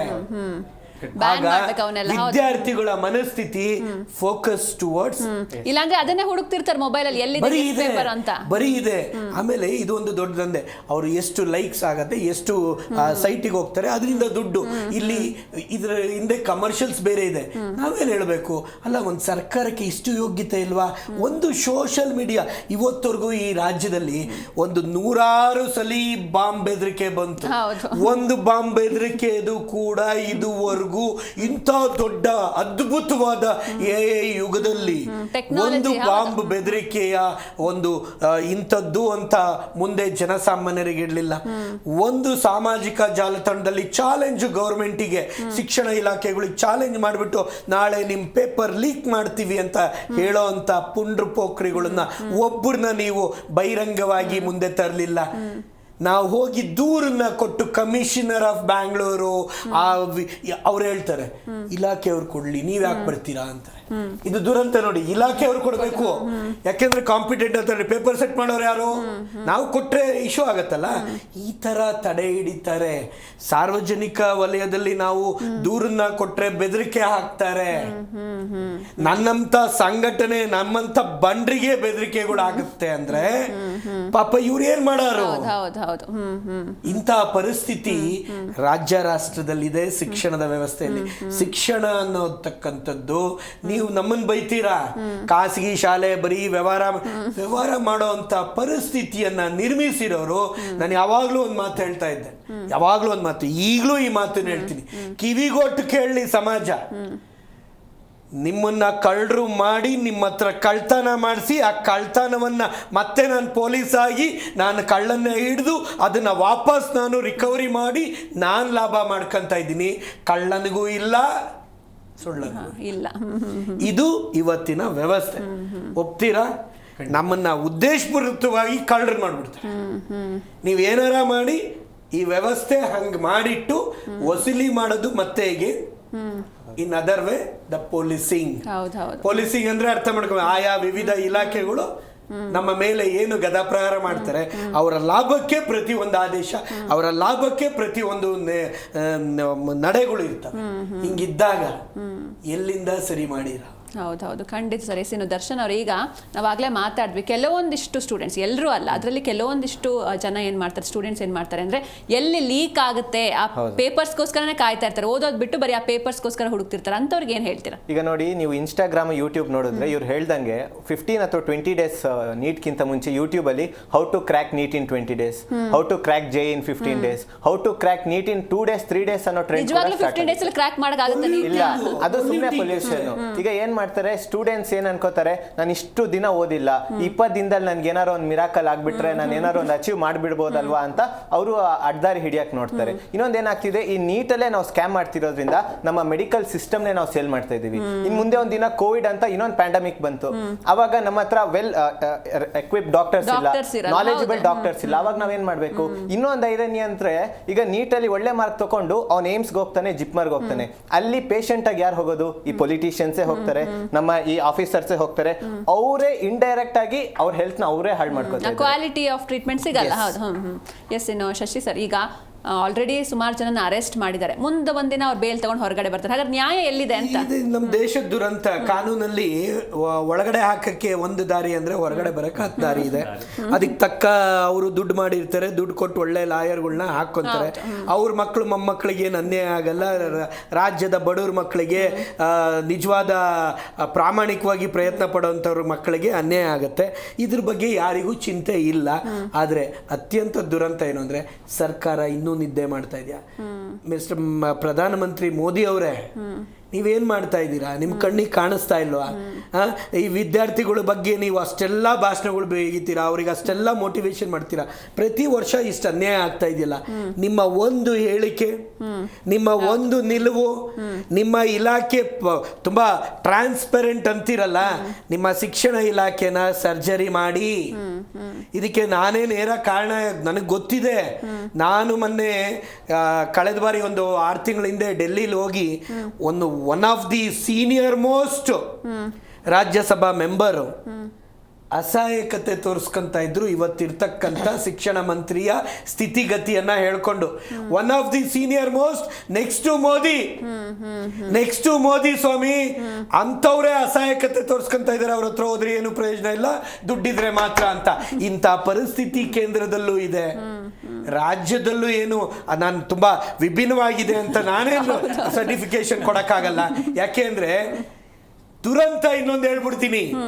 ಈ ದೇಶದ ಶಿಕ್ಷಣ ತಜ್ಞರು, ಸ್ಟೇಕ್ ಹೋಲ್ಡರ್ಸ್ ಅಂದ್ರೆ ಯಾರು ಅಂದ್ರೆ, ಯಾರು ಶಿಕ್ಷಣದ ವ್ಯವಸ್ಥೆಯಲ್ಲಿ ಇಲ್ವೋ ಅವರು, ಅನ್ಯ ಕ್ಷೇತ್ರದಲ್ಲಿ ಇರ್ತಕ್ಕಂಥ ಪ್ರಭಾವಿಗಳು, ರಾಜಕೀಯ ವ್ಯವಸ್ಥೆ ಒಳಗಡೆ ಹೊರಗಡೆ ಇರ್ತಕ್ಕಂಥವ್ರು, ಲೆಫ್ಟ್ ಟು ರೈಟ್ ಅಲ್ಲಿ ಇರ್ತಕ್ಕಂಥವ್ರು, ಇವರು ಶಿಕ್ಷಣ ತಜ್ಞರು, ಶಿಕ್ಷಣದ ವ್ಯವಸ್ಥೆಗೆ ಸಲಹೆ ಕೊಡುವಂತ ದುರ್ಸ್ಥಿತಿಗೆ ನಮ್ಮ ರಾಜ್ಯ, ನಮ್ಮ ಶಿಕ್ಷಣ ವ್ಯವಸ್ಥೆ ಇದೆ. ಇವತ್ತು ಶಿಕ್ಷಣ ಇಲಾಖೆಗೆ ಸಲಹೆ ಕೊಡೋದು, ಅದನ್ನ ನಿಯಂತ್ರಿಸ್ತಾ ಇರೋರೆಲ್ಲರೂ ಬೇರೆ ಅನ್ಯ ವರ್ಗದವರೇ. ಶಿಕ್ಷಣದ ಶಿಕ್ಷಕರು, ಪಾಠ ಮಾಡ್ತಾ ಇರೋಂಥ ಶಿಕ್ಷಕರು, ಪ್ರಾಧ್ಯಾಪಕರನ್ನ ಕೇಳೋದೇ ಇಲ್ಲ, ಸಂಘಟನೆಗಳನ್ನ ಕೇಳಲ್ಲ, ಅಪ್ಪ ಅಮ್ಮನ್ನ ಕೇಳಲ್ಲ, ಮಕ್ಕಳನ್ನ ಕೇಳಲ್ಲ. ಯಾರೋ ಆ ಕಡೆ ಸಾಹಿತಿಗಳು, ಇಲ್ಲ ಈ ಕಡೆ ಬುದ್ಧಿಜೀವಿಗಳು, ಇಲ್ಲ ಸೆಲ್ಫ್ ಕ್ಲೇಮ್ಡ್ ಕೆಲವರು ತಜ್ಞರಾಗಿರ್ತಾರಲ್ಲ, ಅವರುಗಳನ್ನ ಕೇಳಿ ಇವತ್ತು ಮಸಾಲೆ ಆಗತ್ತೆ ಅನ್ನೋದಾದ್ರೆ ಅದರಿಂದನೇ ಗೊಂದಲ, ಸರ್ಕಾರಕ್ಕೆ ಕೆಟ್ಟ ಹೆಸರುಗಳು ಬರ್ತಾ ಇದೆ. ಮೊನ್ನೆ ನಮ್ಮ ರಾಜ್ಯದಲ್ಲಿ ನಮ್ಮ ಚೀಫ್ ಮಿನಿಸ್ಟರ್ ಆಗಿರ್ಬೋದು, ಡೆಪ್ಯೂಟಿ ಚೀಫ್ ಮಿನಿಸ್ಟರ್ ಆಗಿರ್ಬೋದು, ಅಥವಾ ಶಿಕ್ಷಣ ಮಂತ್ರಿಗಳಾಗಿರ್ಬೋದು, ಕೆಲವು ಟೈಮಲ್ಲಿ ಮೇಲಧಿಕಾರಿಗಳು ಅಸಹಾಯಕತೆ ತೋರಿಸ್ಕೊಂತಾರೆ. ಇದು ಪೊಲಿಟಿಕಲ್, ನಾವೇನ್ ಮಾಡ್ಲಿ ಅಂತ. ನಾನು ಮೊನ್ನೆ ಒಬ್ರಿಗೆ ಹೇಳ್ದೆ, ನಿಮ್ಗೆ ಹಂಗ ಆಗಲ್ಲ ಅಂದ್ಮೇಲೆ ನೀವೇ ತಲೆದಂಡ ಕೊಡ್ಬೇಕು. ನೀವು ನ್ಯಾಯಯುತವಾಗಿ ಇರ್ತಕ್ಕಂಥ ಲೀಗಲ್ ಟರ್ಮ್ಸ್ ಹೇಳಲಿಲ್ಲ ಅಂದ್ರೆ, ಏನು ಆಯ್ಕೆ ಆಗಿ ಬಂದಿರೋ ಅಂತ ಒಬ್ಬ ರಾಜಕೀಯ ಮುಖಂಡನಿಗೆ ಗೊತ್ತಿರತ್ತಾ? ನೀವು ಆ ಹುದ್ದೆಯಲ್ಲಿ ಕೂತಿರ್ತೀರಲ್ಲ, ಮೇಲೆ ಹುದ್ದೆಯಲ್ಲಿ, ಆ ಹುದ್ದೆ ನ್ಯಾಯಯುತವಾಗಿ ಈ ದೇಶದ ಕಾನೂನೇನಿದೆ, ನೆಲದ ಕಾನೂನೇನಿದೆ, ಕಾಯ್ದೆ ಕಾನೂನುಗಳು ಆಯಾ ಆ್ಯಕ್ಟಿವ್ ರೂಲಲ್ಲಿ ಏನಿದೆ ಅದನ್ನು ಸರಿಯಾಗಿ ತಿಳುವಳಿಕೆ ಹೇಳಿದ್ರೆ ಚೀಫ್ ಮಿನಿಸ್ಟ್ರು ಕೇಳಬೇಕು, ಪ್ರೈಮ್ ಮಿನಿಸ್ಟ್ರು ಕೇಳಬೇಕು, ಎಜುಕೇಷನ್ ಮಿನಿಸ್ಟ್ರು ಕೇಳಬೇಕು. ಅವರು ಬಂಡತನಕ್ಕೆ ಬ್ರೇಕ್ ಹಾಕಬೇಕಾಗಿರೋರು ಅಧಿಕಾರಿಗಳು. ಆದರೆ ಆ ಅಧಿಕಾರಿಗಳು ಅಸಹಾಯಕತೆ ತೋರಿಸ್ಕೊಂಡ್ರೆ ಅದರಂಥ ದುರಂತ, ಅದರಂಥ ದ್ರೋಹದ ಕೆಲಸ, ಅದರಂಥ ಅನ್ಯಾಯ ಇನ್ನೊಂದಿಲ್ಲ. ಇದನ್ನೇ ನಾನು ಕೇಂದ್ರ ಸರ್ಕಾರದ ಮೊನ್ನೆ ನಾನು ಈವನ್ ಅಲ್ಲಿ ಕೇಂದ್ರ ಸರ್ಕಾರದ ಕಾರ್ಯದರ್ಶಿಗಳ ಜೊತೆನೂ ನಾನು ಒಂದು ಸ್ವಲ್ಪ ಹೊತ್ತು ಮಾತಾಡಿದೆ ಬೇರೆ ಏನೋ ವಿಷಯಕ್ಕೆ. ಎಷ್ಟು ಅಸಡ್ಯವಾಗಿ ನಡ್ಕೊಂತಾರೆ, ಕಿವಿಗೊಟ್ಟು ಕೇಳೋದಕ್ಕೆ ಇಲ್ಲ ಅವರಿಗೆ ಪುರ್ಸೊತ್ತು. ಒಂದು ಸಭೆ ನೀವು ಅಂತೀರಾ, CBSE chairman, government of India special committee, education committee ಕರೆ ಕೊಟ್ರೆ ಅವ್ರು ಬರಲ್ಲ. ಅರ್ಥ ಮಾಡ್ಕೊಳ್ಳಿ ಯಾವ ಮಟ್ಟಕ್ಕೆ ಆ ಸಂಸ್ಥೆಗಳು ಇದ್ದಾವೆ ಅಂದರೆ ದೇ ಆರ್ ಫೀಡರ್ಸ್. ಅವರು ದುಡ್ಡಲ್ಲಿ ಇಲಾಖೆಯನ್ನು ಆಟ ಆಡಿಸ್ಕೊಂಡು ಕೂತಿದ್ದಾರೆ ಹೊರತು ದೊಡ್ಡ ಅತಿ ಮುಖ್ಯವಾಗಿರ್ತಕ್ಕಂಥ ಸಭೆಗಳಿಗೆ ಬರೋದಕ್ಕೆ ಅವರು ಬರೋಲ್ಲ ಅನ್ನೋದಾದ್ರೆ ಎಲ್ಲಿಂದ ರಿಫಾರ್ಮ್ ಬರುತ್ತೆ? ಇದು ನಾವೇ ಅನುಭವಿಸ್ತಾ ಇರೋದು. ನಾನು ನ್ಯಾಷನಲ್ ಲೆವೆಲಲ್ಲಿ ಅನುಭವಿಸ್ತಾ ಇರ್ತಕ್ಕಂಥ ನೋವು ಹೇಳ್ತಾ ಇದ್ದೀನಿ. ಅವ್ರುಗಳಿಗೆ ಒಂದು ಸಭೆ ಕರೆದು ಒಂದು ನಾವು ಇವೆಲ್ಲ ದೂರ ಕೊಟ್ಟರು ಕೂಡ ಕೇರ್ ಮಾಡಲ್ಲ. ಇಂಥ ಪರಿಸ್ಥಿತಿ ಈ ದೇಶದಲ್ಲಿ ಈ ಅನೇಕ ರಾಜ್ಯಗಳಲ್ಲೂ ಉದ್ಭವ ಆಗಿದೆ. ಎಸ್, ಇನ್ನು ಮಂಜುನಾಥ್ ಸರ್, ಈಗ ಈ ಕೋಚಿಂಗ್ ಸೆಂಟರ್ಸ್ ಬಗ್ಗೆ ನಾವು ಮಾತಾಡಲೇಬೇಕು. ಅಂದರೆ ಒಂದಿಷ್ಟು ಆರೋಪ ಇದೆ, ಕೋಚಿಂಗ್ ಸೆಂಟರ್ಸ್ಗಳೇ ಒಂದು ಮಾಫಿಯಾ ಮಾಡ್ಕೊಳ್ತಾ ಇವೆ, ಈ ರೀತಿ ಕ್ವೆಶ್ಚನ್ ಪೇಪರ್ಸ್ ನಾವೇ ಲೀಕ್ ಮಾಡ್ತಾ ಇವೆ ಅನ್ನೋ ಅಂತ ಆರೋಪ. ಅಂದರೆ ಎಲ್ಲವೂ ಅಲ್ಲ, ಕೆಲವೊಂದಿಷ್ಟು ಕೋಚಿಂಗ್ ಸೆಂಟರ್ಸ್. ಸೊ ಇದ್ರ ಬಗ್ಗೆ ಏನು ಹೇಳ್ತೀರಾ? ಮೇಡಮ್, ಇಲ್ಲ, ಈಗ ಕೆಲವೊಂದಾದ ಕೋಚಿಂಗ್ ಸೆಂಟರ್ಗಳು ಇದರಲ್ಲಿ ಭಾಗಿಯಾಗಿರುವಂಥ ಆರೋಪಗಳಿದ್ದಾವೆ, ಅದು ಸತ್ಯವೂ ಸಹ ಹೌದು. ಆದರೆ ಎಲ್ಲ ಕೋಚಿಂಗ್ ಸೆಂಟರ್ಗಳು ಅಲ್ಲ. ಈಗ ಕೋಚಿಂಗ್ ಸೆಂಟರ್ನ ಅವಶ್ಯಕತೆ ಏನಕ್ಕಿದೆ ಅನ್ನುವಂಥ ಪ್ರಶ್ನೆ ಬಂದಾಗ ಖಂಡಿತವಾಗ್ಲೂ ಕೋಚಿಂಗ್ ಸೆಂಟರ್ನ ಅವಶ್ಯಕತೆ ಇದೆ. ಯಾಕೆ ಇದೆ ಅಂತ ಹೇಳ್ತೀನಿ, ಕೇಳಿಸ್ಕೊಳ್ಳಿ. ಇವತ್ತು ನಮ್ಮಲ್ಲಿ ಕೆಲವು PU ಕಾಲೇಜಲ್ಲಿ ಪಾಠ ಮಾಡ್ತಾ ಇರುವಂಥ PCMBT ಎಕ್ಸ್ಪ್ಲೈನ್ ಮಾಡ್ತಾ ಇರುವಂಥ ಟೀಚರ್ಸ್ಗೆ ನೀಟ್ ಎಕ್ಸಾಮ್ ಗಂಧಗಳಿನೇ ಗೊತ್ತಿಲ್ಲ. ಆಮೇಲೆ ನಮ್ಮಲ್ಲಿ ಏನಾಗಿದೆ, ಇತ್ತೀಚೆಗೆ ಸ್ಟ್ರೀಮ್ ಚೇಂಜಸ್ ಆಗಿದೆ. ನಮ್ಮಲ್ಲಿ ಯಾವಾಗಲೂ ಮಕ್ಕಳನ್ನ ಆ ಎಕ್ಸಾಮ್ಗೆ ಅವ್ರು ಯಾವುದಕ್ಕೆ ಪಾಠ ಮಾಡ್ತಾರೆ ಆ ಎಕ್ಸಾಮ್ಗೆ. ಈಗ ನಾನು ಉದಾಹರಣೆಗೆ ಹೇಳ್ತೀನಿ, ಆಯ್ತು, ನಾನು ಯಾವ ಟೀಚರ್ನು ಡಿಗ್ರೇಡ್ ಮಾಡ್ತಿಲ್ಲ. ನೀಟ್ ಎಕ್ಸಾಮ್ಗೆ ಟೀಚ್ ಮಾಡುವಂಥ ಟೀಚರ್ಗೆ ಥಿಯರಿ ಎಕ್ಸ್ಪ್ಲೈನ್ ಮಾಡಕ್ಕೆ ಬರಲ್ಲ, ಇದು ಚಾಲೆಂಜು. ಅವ್ರು ಬರೀ MCQ ಅಷ್ಟೇ. ಅವ್ರಿಗೆ ಥಿಯರಿ ಎಕ್ಸ್ಪ್ಲೈನ್ ಮಾಡಕ್ಕೆ ಬರಲ್ಲ. ಪ್ರಾಕ್ಟಿಕಲ್ ಲ್ಯಾಬಲ್ಲಿ ಒಂದು ಎಕ್ಸ್ಪೆರಿಮೆಂಟ್ ಮಾಡ್ಸಕ್ಕೆ ಬರಲ್ಲ. ಇವರು ಈ ಕಡೆ ಕೇಸು ಸೇಮ್. ಅದೇ ತರ ನಮ್ಮ PU ಕಾಲೇಜಲ್ಲಿ ಇರುವಂಥ ಸುಮಾರು ಈಗ ಒಂದು 20% ಈಗ ಕಾಲೇಜಲ್ಲಿ ಇಂಟಿಗ್ರೇಟೆಡ್ ಮಾಡ್ಕೊಂಡಿದ್ದಾರೆ. ಅವರು ನೀಟು JEE ಅಂತ ಶುರು ಹಚ್ಕೊಂಡಿದ್ದಾರೆ. ಆದರೆ ಉಳಿದಂತೆ ಇನ್ನು 80% ಕಾಲೇಜಸ್ ಏನಿದಾವೆ PU ಕಾಲೇಜಸ್ ಅಥವಾ ಗ್ರಾಮೀಣ ಭಾಗದಲ್ಲಿ ಇದ್ದಂಥವ್ರಿಗೆ ಕೋಚಿಂಗ್ ಸಿಗ್ತಾ ಇಲ್ಲ. ಅಂದರೆ ನೀಟ್ ಎಕ್ಸಾಮ್ಗೆ ತಯಾರಿಗೆ ಏನು ಬೇಕಾಗಿದೆ ಅದಕ್ಕೆ ಸಂಪೂರ್ಣವಾದಂಥ ಸ್ಟಡಿ ಮೆಟೀರಿಯಲ್ ಸಿಗ್ತಾ ಇಲ್ಲ. ಆ ನಿಟ್ಟಿನಲ್ಲಿ ಎಲ್ಲೋ ಒಂದು ಕಡೆ ಕೋಚಿಂಗ್ ಸೆಂಟರ್ಗಳು ಆಯ್ತಾ ಆ ಮಕ್ಕಳನ್ನ ನೀಟ್ನ ಕನಸು ಅಥವಾ ಅವ್ರು ಡಾಕ್ಟರ್ ಆಗಬೇಕು ಅನ್ನೋಂಥ ಕನಸನ್ನ ನನ್ಸು ಮಾಡ್ತಾ ಇದ್ದಾರೆ. ಆದರೆ ಸೊ ಅವು ಕೆಲವು ಕೋಚಿಂಗ್ ಸೆಂಟರ್. ಆದರೆ ಉಳಿದ ಕೆಲವು ಕೋಚಿಂಗ್ ಸೆಂಟರ್ಗಳಿದಾವೆ. ಏನು ನಾವೀಗ multi state multi branch coaching ಸೆಂಟರ್ಗಳಂತ ಏನು ಬರ್ತವೆ, ಈಗ ಭಾರತದ ಎಲ್ಲ ರಾಜ್ಯಗಳಲ್ಲಿರುವಂತಹ, ಅದರಲ್ಲೂ ವಿಶೇಷವಾಗಿ ಕೆಲವು ನಮ್ಮ ಪ್ರಭಾವಿ ರಾಜಕಾರಣಿಗಳು, MLAಗಳು ಮತ್ತು ಸಂಸದರು ನಡೆಸ್ತಾ ಇರುವಂಥ, ಕೆಲವು MP ಗಳು ನಡೆಸ್ತಾ ಇರುವಂಥ ಕೋಚಿಂಗ್ ಸೆಂಟರ್ ಇದೆ. ಆ ಕೋಚಿಂಗ್ ಸೆಂಟರ್ಗಳಲ್ಲಿ ಏನಾಗುತ್ತೆ ಅಂತ ರಿಸಲ್ಟ್ ಬಂದ ನಂತರ, ನಮ್ಮಲ್ಲಿ ನೀವು ತೆಲುಗು ನ್ಯೂಸ್ ಚಾನಲ್ ನೋಡಿ, ಯೂಶಲಿ ನಮ್ಮ ಕನ್ನಡ ನ್ಯೂಸ್ ಚಾನಲ್ ಅದಿಲ್ಲ ಆಯ್ತಾ. ನೀಟು JEE ಅಥವಾ ಸ್ಟೇಟ್ ಎಕ್ಸಾಮ್ ಬಂದಾಗ 1 2 3 4 ಮಾವೇ ಈ ಹೇಳ್ಕೋಬೇಕಲ್ವಾ. ಎಕ್ಸಾಮ್ ರಿಸಲ್ಟ್ ಬಂದ ನೆಕ್ಸ್ಟ್ ಡೇನೆ ಇಡೀ ಒಂದು ಪೇಪರ್ ಫುಲ್ ಪೇಪರ್ ಆಡ್ ಕೊಡಬೇಕು. 1 2 ಅವ್ರ ಕೋಚಿಂಗ್ ಸೆಂಟರ್ ಇರಲ್ಲ, ಅವ್ರು ಯಾರು ಬೆನ್ಸ್ ಅಂತ ಒಳ್ಳೆ ಇಂಪೋರ್ಟೆಡ್ ಕಾರ್ ಕೊಡ್ತಾರೆ. ಅದೇ ದುಡ್ಡನ್ನ ಅವರು ಬಡ ಮಕ್ಕಳು ಎಜುಕೇಶನ್ ಸಿಸ್ಟಮ್ ಅಲ್ಲಿ ವಿಚಾರ ಏನ್ ಗೊತ್ತಾ, ಈ ಕ್ವಶನ್ ಪೇಪರ್ ಲೀಕ್ ಅಲ್ಲಿ ಭಾಗಿಯಾಗ್ತಾ ಇರುವಂತದ್ದೇ ಆ ಕೋಚಿಂಗ್ ಸೆಂಟರ್ ಅವರು. ಈಗ ನಮ್ಮಲ್ಲಿ ತುಮಕೂರಲ್ಲಿ ಯಾವುದೋ ಒಂದು ಕೋಚಿಂಗ್ ಸೆಂಟರ್ ಇದೆ, ಅವನಿಗೆ ಖಂಡಿತವಾಗ್ಲೂ ನೀಟ್ ಎಕ್ಸಾಮ್ NTA ಅವನಿಗೂ ಟಚ್ ಇರಲ್ಲ, ಅವನಿಗೆ ಸಂಪರ್ಕನೇ ಇರಲ್ಲ. ಯಾರಿಗಿದೆ ಅಂತಂದ್ರೆ ನಮ್ಮಲ್ಲಿ ಕೆಲವು ಕೋಟಾ, ಡೆಲ್ಲಿ, ಹೈದರಾಬಾದ್, ಈ ತರ ಬೆಂಗಳೂರಲ್ಲಿ ಎತ್ಕೊಂಡಿದ್ದು ನೀಟ್ ಪೇಪರ್ ಲೀಕ್ ಮಾಡುವಂತ ಶಕ್ತಿ ಇನ್ನೂ ಯಾರಿಗೂ ಬಂದಿಲ್ಲ. ನಮ್ಮ ಲೆವೆಲ್ ಇನ್ನೂ ಬೆಳೆದಿಲ್ಲ. ನಮ್ಮ KEA ಪೇಪರು, ಇಲ್ಲಿ SSLC ಬೋರ್ಡ್ ಪೇಪರ್ ಈ ಲೆವೆಲ್ಗೆ ಇದ್ದಾರೆ. ಬಟ್ ಇತ್ತೀಚೆಗೆ ಏನಾಗಿದೆ, ಅವ್ರ ಪೇಪರ್ ಲೀಕ್ ಮಾಡೋದ್ರಿಂದ ಅಲ್ಲಿ ಲೀಕ್ ಮಾಡೋದ್ರ ಜೊತೆ ಸಂಪರ್ಕ ಅದು ಏನಾಗ್ತದೆ, ಸ್ಪ್ರೆಡ್ ಆಗ್ತಾ ಇದೆ, ಇದು ಆಗ್ತಾ ಇದೆ. ಬಟ್ ಆದ್ರೆ ಈ ಪೇಪರ್ ಲೀಕ್ ಮಾಡೋದ್ರ ಹಿಂದೆ ಅದರಿಂದ ಎಷ್ಟು ನೋವಾಗುತ್ತೆ ಅಂತ ಮೇಡಮ್ ಒಂದು ಕಥನೆ ಹೇಳ್ತಾ ಹೋಗ್ತೀನಿ. ಒಬ್ಬ ವಿದ್ಯಾರ್ಥಿ, ಸೊ ಈಗೇನಾಗಿದೆ ಸರ್, ಅವರು ಹೇಳ್ತಾರೆ 8ನೇ ಕ್ಲಾಸ್ಗೆ ಇವತ್ತು IIT ಫೌಂಡೇಶನ್ ಮತ್ತು JEE ನೀಟ್ ಫೌಂಡೇಶನ್ ಕ್ಲಾಸ್ ಶುರು ಮಾಡ್ಕೊಂಡಿದ್ದಾರೆ. ಈಗ ಫಸ್ಟ್ PUC ಸೆಕೆಂಡ್ PUC ಈಗ IIT ಮತ್ತೆ JEE ಕೋಚಿಂಗ್ಗೆ ಸೇರಿ ಒಂದು ಇಂಟಿಗ್ರೇಟೆಡ್ ಅಂತ ಹೇಳ್ಕೊಡ್ತಾರಂತ ಒಂದು ಡಬ್ಬಾ ಕಾಲೇಜ್ ಲೆಕ್ಕ ಹಾಕೊಂಡ್ರೆ 2 ಲಕ್ಷ ಇದೆ. ಸೊ ಇವತ್ತು 3.5-4 ಲಕ್ಷ ರೂಪಾಯಿವರೆಗೂ ಇದೆ ಒಂದು ವರ್ಷಕ್ಕೆ. First PUC 4 lakh, second PUC 4 lakh, 8 lakh. ಅದಾದ್ಮೇಲೆ ನನಗೆ ಏಮ್ಸ್ ಅಲ್ಲೋ ಅಥವಾ ನೀಟಲ್ಲಿ ರ್ಯಾಂಕ್ ಬರಲ್ಲ ಅನ್ನೋ ಕಾರಣಕ್ಕೆ ಲಾಂಗ್ ಟರ್ಮ್ ಪ್ರಿಪ್ರೇಷನ್ ಅಂತ ಹೋಗ್ತಾರೆ. ಅಂದ್ರೆ PUC ಮುಗಿದ ನಂತರ ಅವರು ಡಿಗ್ರಿಗೆ ಹೋಗ್ದಂಗೆ ಮತ್ತೆ ನೀಟ್ ಎಕ್ಸಾಮ್ ಹೋಗ್ತಾರೆ. ಲಾಂಗ್ ಟರ್ಮ್ ಪ್ರಿಪ್ರೇಷನ್ ಅಂತೇಳಿ 1 ವರ್ಷ ಅಥವಾ 2 ವರ್ಷನೋ ಅಥವಾ 1 ವರ್ಷ ಹೋದ್ರೆ ಮತ್ತೆ ಅವಾಗ 4 ಲಕ್ಷ. ಸೊ ಒಬ್ಬ ವಿದ್ಯಾರ್ಥಿ ನೀಟ್ ಎಕ್ಸಾಮ್ ಬರೆಯಕ್ಕೆ ಹೋಗ್ಬೇಕಾದಾಗ 12 ಲಕ್ಷ ರೂಪಾಯಿ ಖರ್ಚು ಮಾಡಿರ್ತಾನೆ. ಇದು 12 ಲಕ್ಷ ರೂಪಾಯಿ ದುಡ್ಡು 1,00,000 ಕೋಟಿ ವ್ಯವಹಾರ ಇದು. 12 ಲಕ್ಷ ಸಪರೇಟ್. ಅದಾದ್ಮೇಲೆ ಆ ಹುಡುಗನ ಪರಿಸ್ಥಿತಿ ಏನಾಗಿರುತ್ತೆ ಅಂತಂದ್ರೆ ಈ 2 ಅಥವಾ 3 ವರ್ಷದಲ್ಲಿ ಅವರ ಫ್ರೆಂಡ್ಸ್ ಬರ್ತಡೆ, ತಂಗಿ ಬರ್ತಡೆ, ಅಪ್ಪನ ಬರ್ತಡೆ, ಅಮ್ಮನ ಬರ್ತಡೆ, ಮದುವೆ, ಫಂಕ್ಷನ್ ಎಲ್ಲ. ಈಗ ನಾವೆಲ್ಲ ಬರ್ಬೇಕಾದ್ರೆ ನಮ್ಮ ಡಾಕ್ಟರ್ ಲಕ್ಷ್ಮಣ್ ಅಂತ ಹೇಳಿ ಒಬ್ರು ಸ್ಟೇಟಸ್ ಬರ್ಕೋತಾ ಇದ್ರು, ಅಜ್ಜಿ ಸತ್ತಿದ್ದಾಳೆ ಆಯ್ತಾ, ಹೋಗಕ್ಕಾಗ್ತಿಲ್ಲ. ಯಾಕಂದ್ರೆ ಅವ್ರು ಹೇಳ್ತಾರೆ ಆಯ್ತಾ, ಮಗನ ಎಕ್ಸಾಮ್ ಐತೆ ಈಗ ಬಿಟ್ಟು ಹೋಗಕ್ಕಾಗಲ್ಲ, ಊರಲ್ಲಿ ಮದುವೆ ಇದೆ, ಮಗನ ಎಕ್ಸಾಮ್ ಐತೆ ಬಿಟ್ಟು ಹೋಗಲ್ಲ. ಅವನಲ್ದೆ ಅವ್ರ ತಾಯಿನೂ ಎಲ್ಲೂ ಹೋಗಕ್ಕಾಗಲ್ಲ 3 ವರ್ಷ. ಅಂದ್ರೆ ಈಗ ತಿರುಪತಿಗೆ ಹೋಗ್ಬೇಕು, ಧರ್ಮಸ್ಥಳಕ್ಕೆ ಹೋಗ್ಬೇಕು, ಎಲ್ಲ ನೀಟ್ ಎಕ್ಸಾಮ್ ಆದ್ಮೇಲೆ ಈಗ ನೀಟ್ ಎಕ್ಸಾಮ್ ಆಗ್ತಾವೆ. ಇನ್ನೊಂದು ಸಮಸ್ಯೆ ಇದೆ, ನಾನು ಯಾವಾಗ ಹೇಳ್ತಾ ಹೋಗ್ತೀನಿ. ಖಂಡಿತ ಸರ್, ಈ ಬಗ್ಗೆ ಮಾತಾಡ್ತೀನಿ. ಒಬ್ರು ಕಾಲ್ ಇದ್ದಾರೆ, ಅಶ್ವಥ್ ನಾರಾಯಣ್ ಅಂತ. ನಮಸ್ತೆ. ನಮಸ್ಕಾರ ಮೇಡಮ್. ಎಲ್ಲಿಂದ ಕಾಲ್ ಮಾಡ್ತಿದ್ದೀರಾ ಸರ್? ಬೆಂಗಳೂರು. ಸರ್, ಮೊದಲನೇದಾಗಿ ಅಕ್ರಮದ ಬಗ್ಗೆ ಏನ್ ಹೇಳ್ತೀರಾ? ಇದನ್ನ ತಡೆಗಟ್ಟೋದಕ್ಕೆ ಸಾಧ್ಯನೇ ಇಲ್ವಾ, ಹೇಗೆ? ಸಾಧ್ಯ ಆಗುತ್ತೆ ಮೇಡಮ್, ಯಾಕೆ ಸಾಧ್ಯ? ಎಲ್ಲ ಕಂಪ್ಲೀಟ್ ಅಧಿಕಾರನು ನಮ್ಮ ಹಲೋ ಹೇಳಿ ಸರ್, ಹೇಳಿ ಸರ್, ಕೇಳಿಸ್ತಾ ಇದೆ. ಎಲ್ಲ ಅಧಿಕಾರನು ರಾಜಕೀಯ ನಾಯಕರ ಕೈಯಲ್ಲಿದೆ ಅಲ್ವಾ? ಹೌದು. ಇದು ಮೊದಲಾಗಿ ಇದಂತೆ ಇದಲ್ಲ, ತಪ್ಪು ನಡೆದಿರೋದಲ್ಲ. ಯಾವುದೇ ತಪ್ಪು, ಹೆಣ್ಣು ಹೊನ್ನು ಹಣ ಆಸ್ತಿಗೆ ಯಾರೇ ಅಪರಾಧ ಮಾಡಿದ್ರು ಮೊದಲನೇ ಅಪರಾಧಕ್ಕೆ ಅವ್ರಿಗೆ ಬೇಲ್ ಕೊಡ್ದೇನೆ ಜೈಲೊಳಗೆ ಹಾಕ್ಬೇಕು.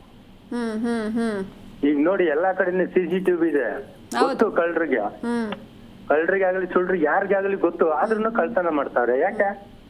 ಕಾನೂನಲ್ಲಿ ಅವ್ರಿಗೆ ಬೇಲ್ ಕೊಡೋ ಅವಕಾಶ ಇದೆ. ಕಾನೂನು ವ್ಯವಸ್ಥೆನೆ ಫಸ್ಟ್ ಆಫ್ ಆಲ್ ಸರಿ ಇಲ್ಲ ಅಂತ. ಹೌದು. ಬೇಲ್ ಕೊಡಕ್ ಅವಕಾಶ ಆದ್ಮೇಲೆ ಕಳ್ತನ, ಇನ್ನೊಂದು ಸುಳ್ತನ, ಕೊಲೆ ಮಾಡೋದು, ಇನ್ನ ಅಪರಾಧ ಮಾಡೋದು, ಹೆಣ್ಮಕ್ಳು ರೇಪ್ ಮಾಡೋದು, ಇನ್ನೊಬ್ರು ಆಸ್ತಿ ಹೊರ್ಕೊಳ್ಳೋದು, ದರೋಡೆ ಮಾಡೋದು, ಇದಕ್ಕೆ ಅವಕಾಶ ಇಲ್ವಲ್ಲ ಕಾನೂನಲ್ಲಿ. ಇದೊಂದು ಅಂತಲ್ಲ. ಖಂಡಿತ ಈ ತರ ಎಷ್ಟು ಸರ್ಕಾರದಿಂದ ನಡೆದಿರೋ ಅಪರಾಧಗಳಿದೆ, ಇದುವರೆಗೂ ಒಬ್ರಿಗೂ ಪರ್ಮನೆಂಟ್ ಆಗಿ ಶಿಕ್ಷೆ ಆಗಿದ್ದು ಯಾರು ನೋಡೇ ಇಲ್ಲ. ಹೌದು, ಖಂಡಿತ ನಿಜ ಅದು. ಹೌದು. ಹಂಗಾಗಿ ಇದೆಲ್ಲಿ ಬರುತ್ತದೆ? ಮೋಸ್ಟ್ ಆಫ್ ದ ಈ ತರ ಇದು ದುರ್ಘಟನೆ ನಡೆಯೋದಕ್ಕೆ ರಾಜಕೀಯ ಇದ್ದೇ ಇರುತ್ತೆ. ಹೌದು, ಪೊಲಿಟಿಕಲ್ ಇನ್ವಾಲ್ವ್ಮೆಂಟ್ ಇದ್ದೇ ಇರುತ್ತೆ. ಹೌದು. ಈಗ ನೋಡಿ ಎಷ್ಟು ಜನ ಮಿನಿಸ್ಟರ್ಗಳು ಈಗ ಜೈಲ್ಗೆ ಹೋದ್ರು, ಬೇಕಿತ್ತ ಅವ್ರಿಗೆ? ಮೊದ್ಲು ಅವ್ರು ಸರಿಯಾಗ್ಬೇಕು. ಅದೇ ನಾ ಹೇಳಿದ್ನಲ್ಲ, ಹೆಣ್ಣು ಹೊನ್ನು ಮಣ್ಣು ಹಣ ಆಸ್ತಿಗೆ ಯಾರ ಅಪರಾಧ ಅದರ ಲಾಭಕ್ಕೋಸ್ಕರ ಅವ್ರಿಗೆ ಮೊದಲನೇ ದಿವಸದಿಂದನೇ ಅವ್ರನ್ನ ಜೈಲಲ್ಲಿ ಹಾಕ್ಬೇಕು. ಆ ಕೇಸ್ ಫೈಸಲ್ ಆಗೋವರ್ಗು ಇಲ್ಲ ಶಿಕ್ಷೆ ಪ್ರಕರಣ ಆಗೋವರ್ಗು ಅವ್ರ ಹೊರಗಡೆನೆ ಬಿಡಬಾರ್ದು. ಸರ್, ಈಗ ನಮ್ ಜೊತೆ ಪ್ಯಾನಲಿಸ್ಟ್ ಕೂಡ ಇದ್ದಾರೆ, ನೀವು ಮಾತಾಡ್ಬೋದು ಅವ್ರ ಜೊತೆ. ನೀವು ಹೇಳ್ತಾ ಇದ್ದಿದ್ದು ತುಂಬಾ ಸಮಂಜಸವಾಗಿದೆ. ಇದರ ಜೊತೆಗೆ ಈಗ ಒಂದು ಉದಾಹರಣೆ ತಗೊಳ್ಳೋಣ. ಬೇರೆ ದೇಶಕ್ಕೂ ನಮ್ಮ ದೇಶಕ್ಕೂ ಇರ್ತಕ್ಕಂಥ ವ್ಯತ್ಯಾಸ, ಈ ಕಾನೂನಲ್ಲಿ ಈಗ ಯುದ್ಧ ನಡೀತಾ ಇದೆ UAE.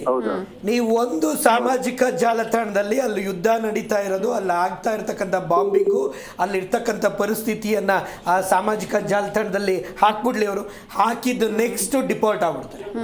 ಇವತ್ತು ನಮ್ಮ ದೇಶದಲ್ಲಿ ನೀವು ಯಾರನ್ನ ಏನು ಬೇಕೋ ಮಾಡ್ಬೋದು, ಏನು ಬೇಕೋ ಹೇಳ್ಬೋದು, ಏನು ಬೇಕಾದರೂ ಮಿಸ್ಯೂಸ್ ಆಗ್ಬೋದು, ಯಾವುದೇ ಕಾನೂನಿಲ್ಲ.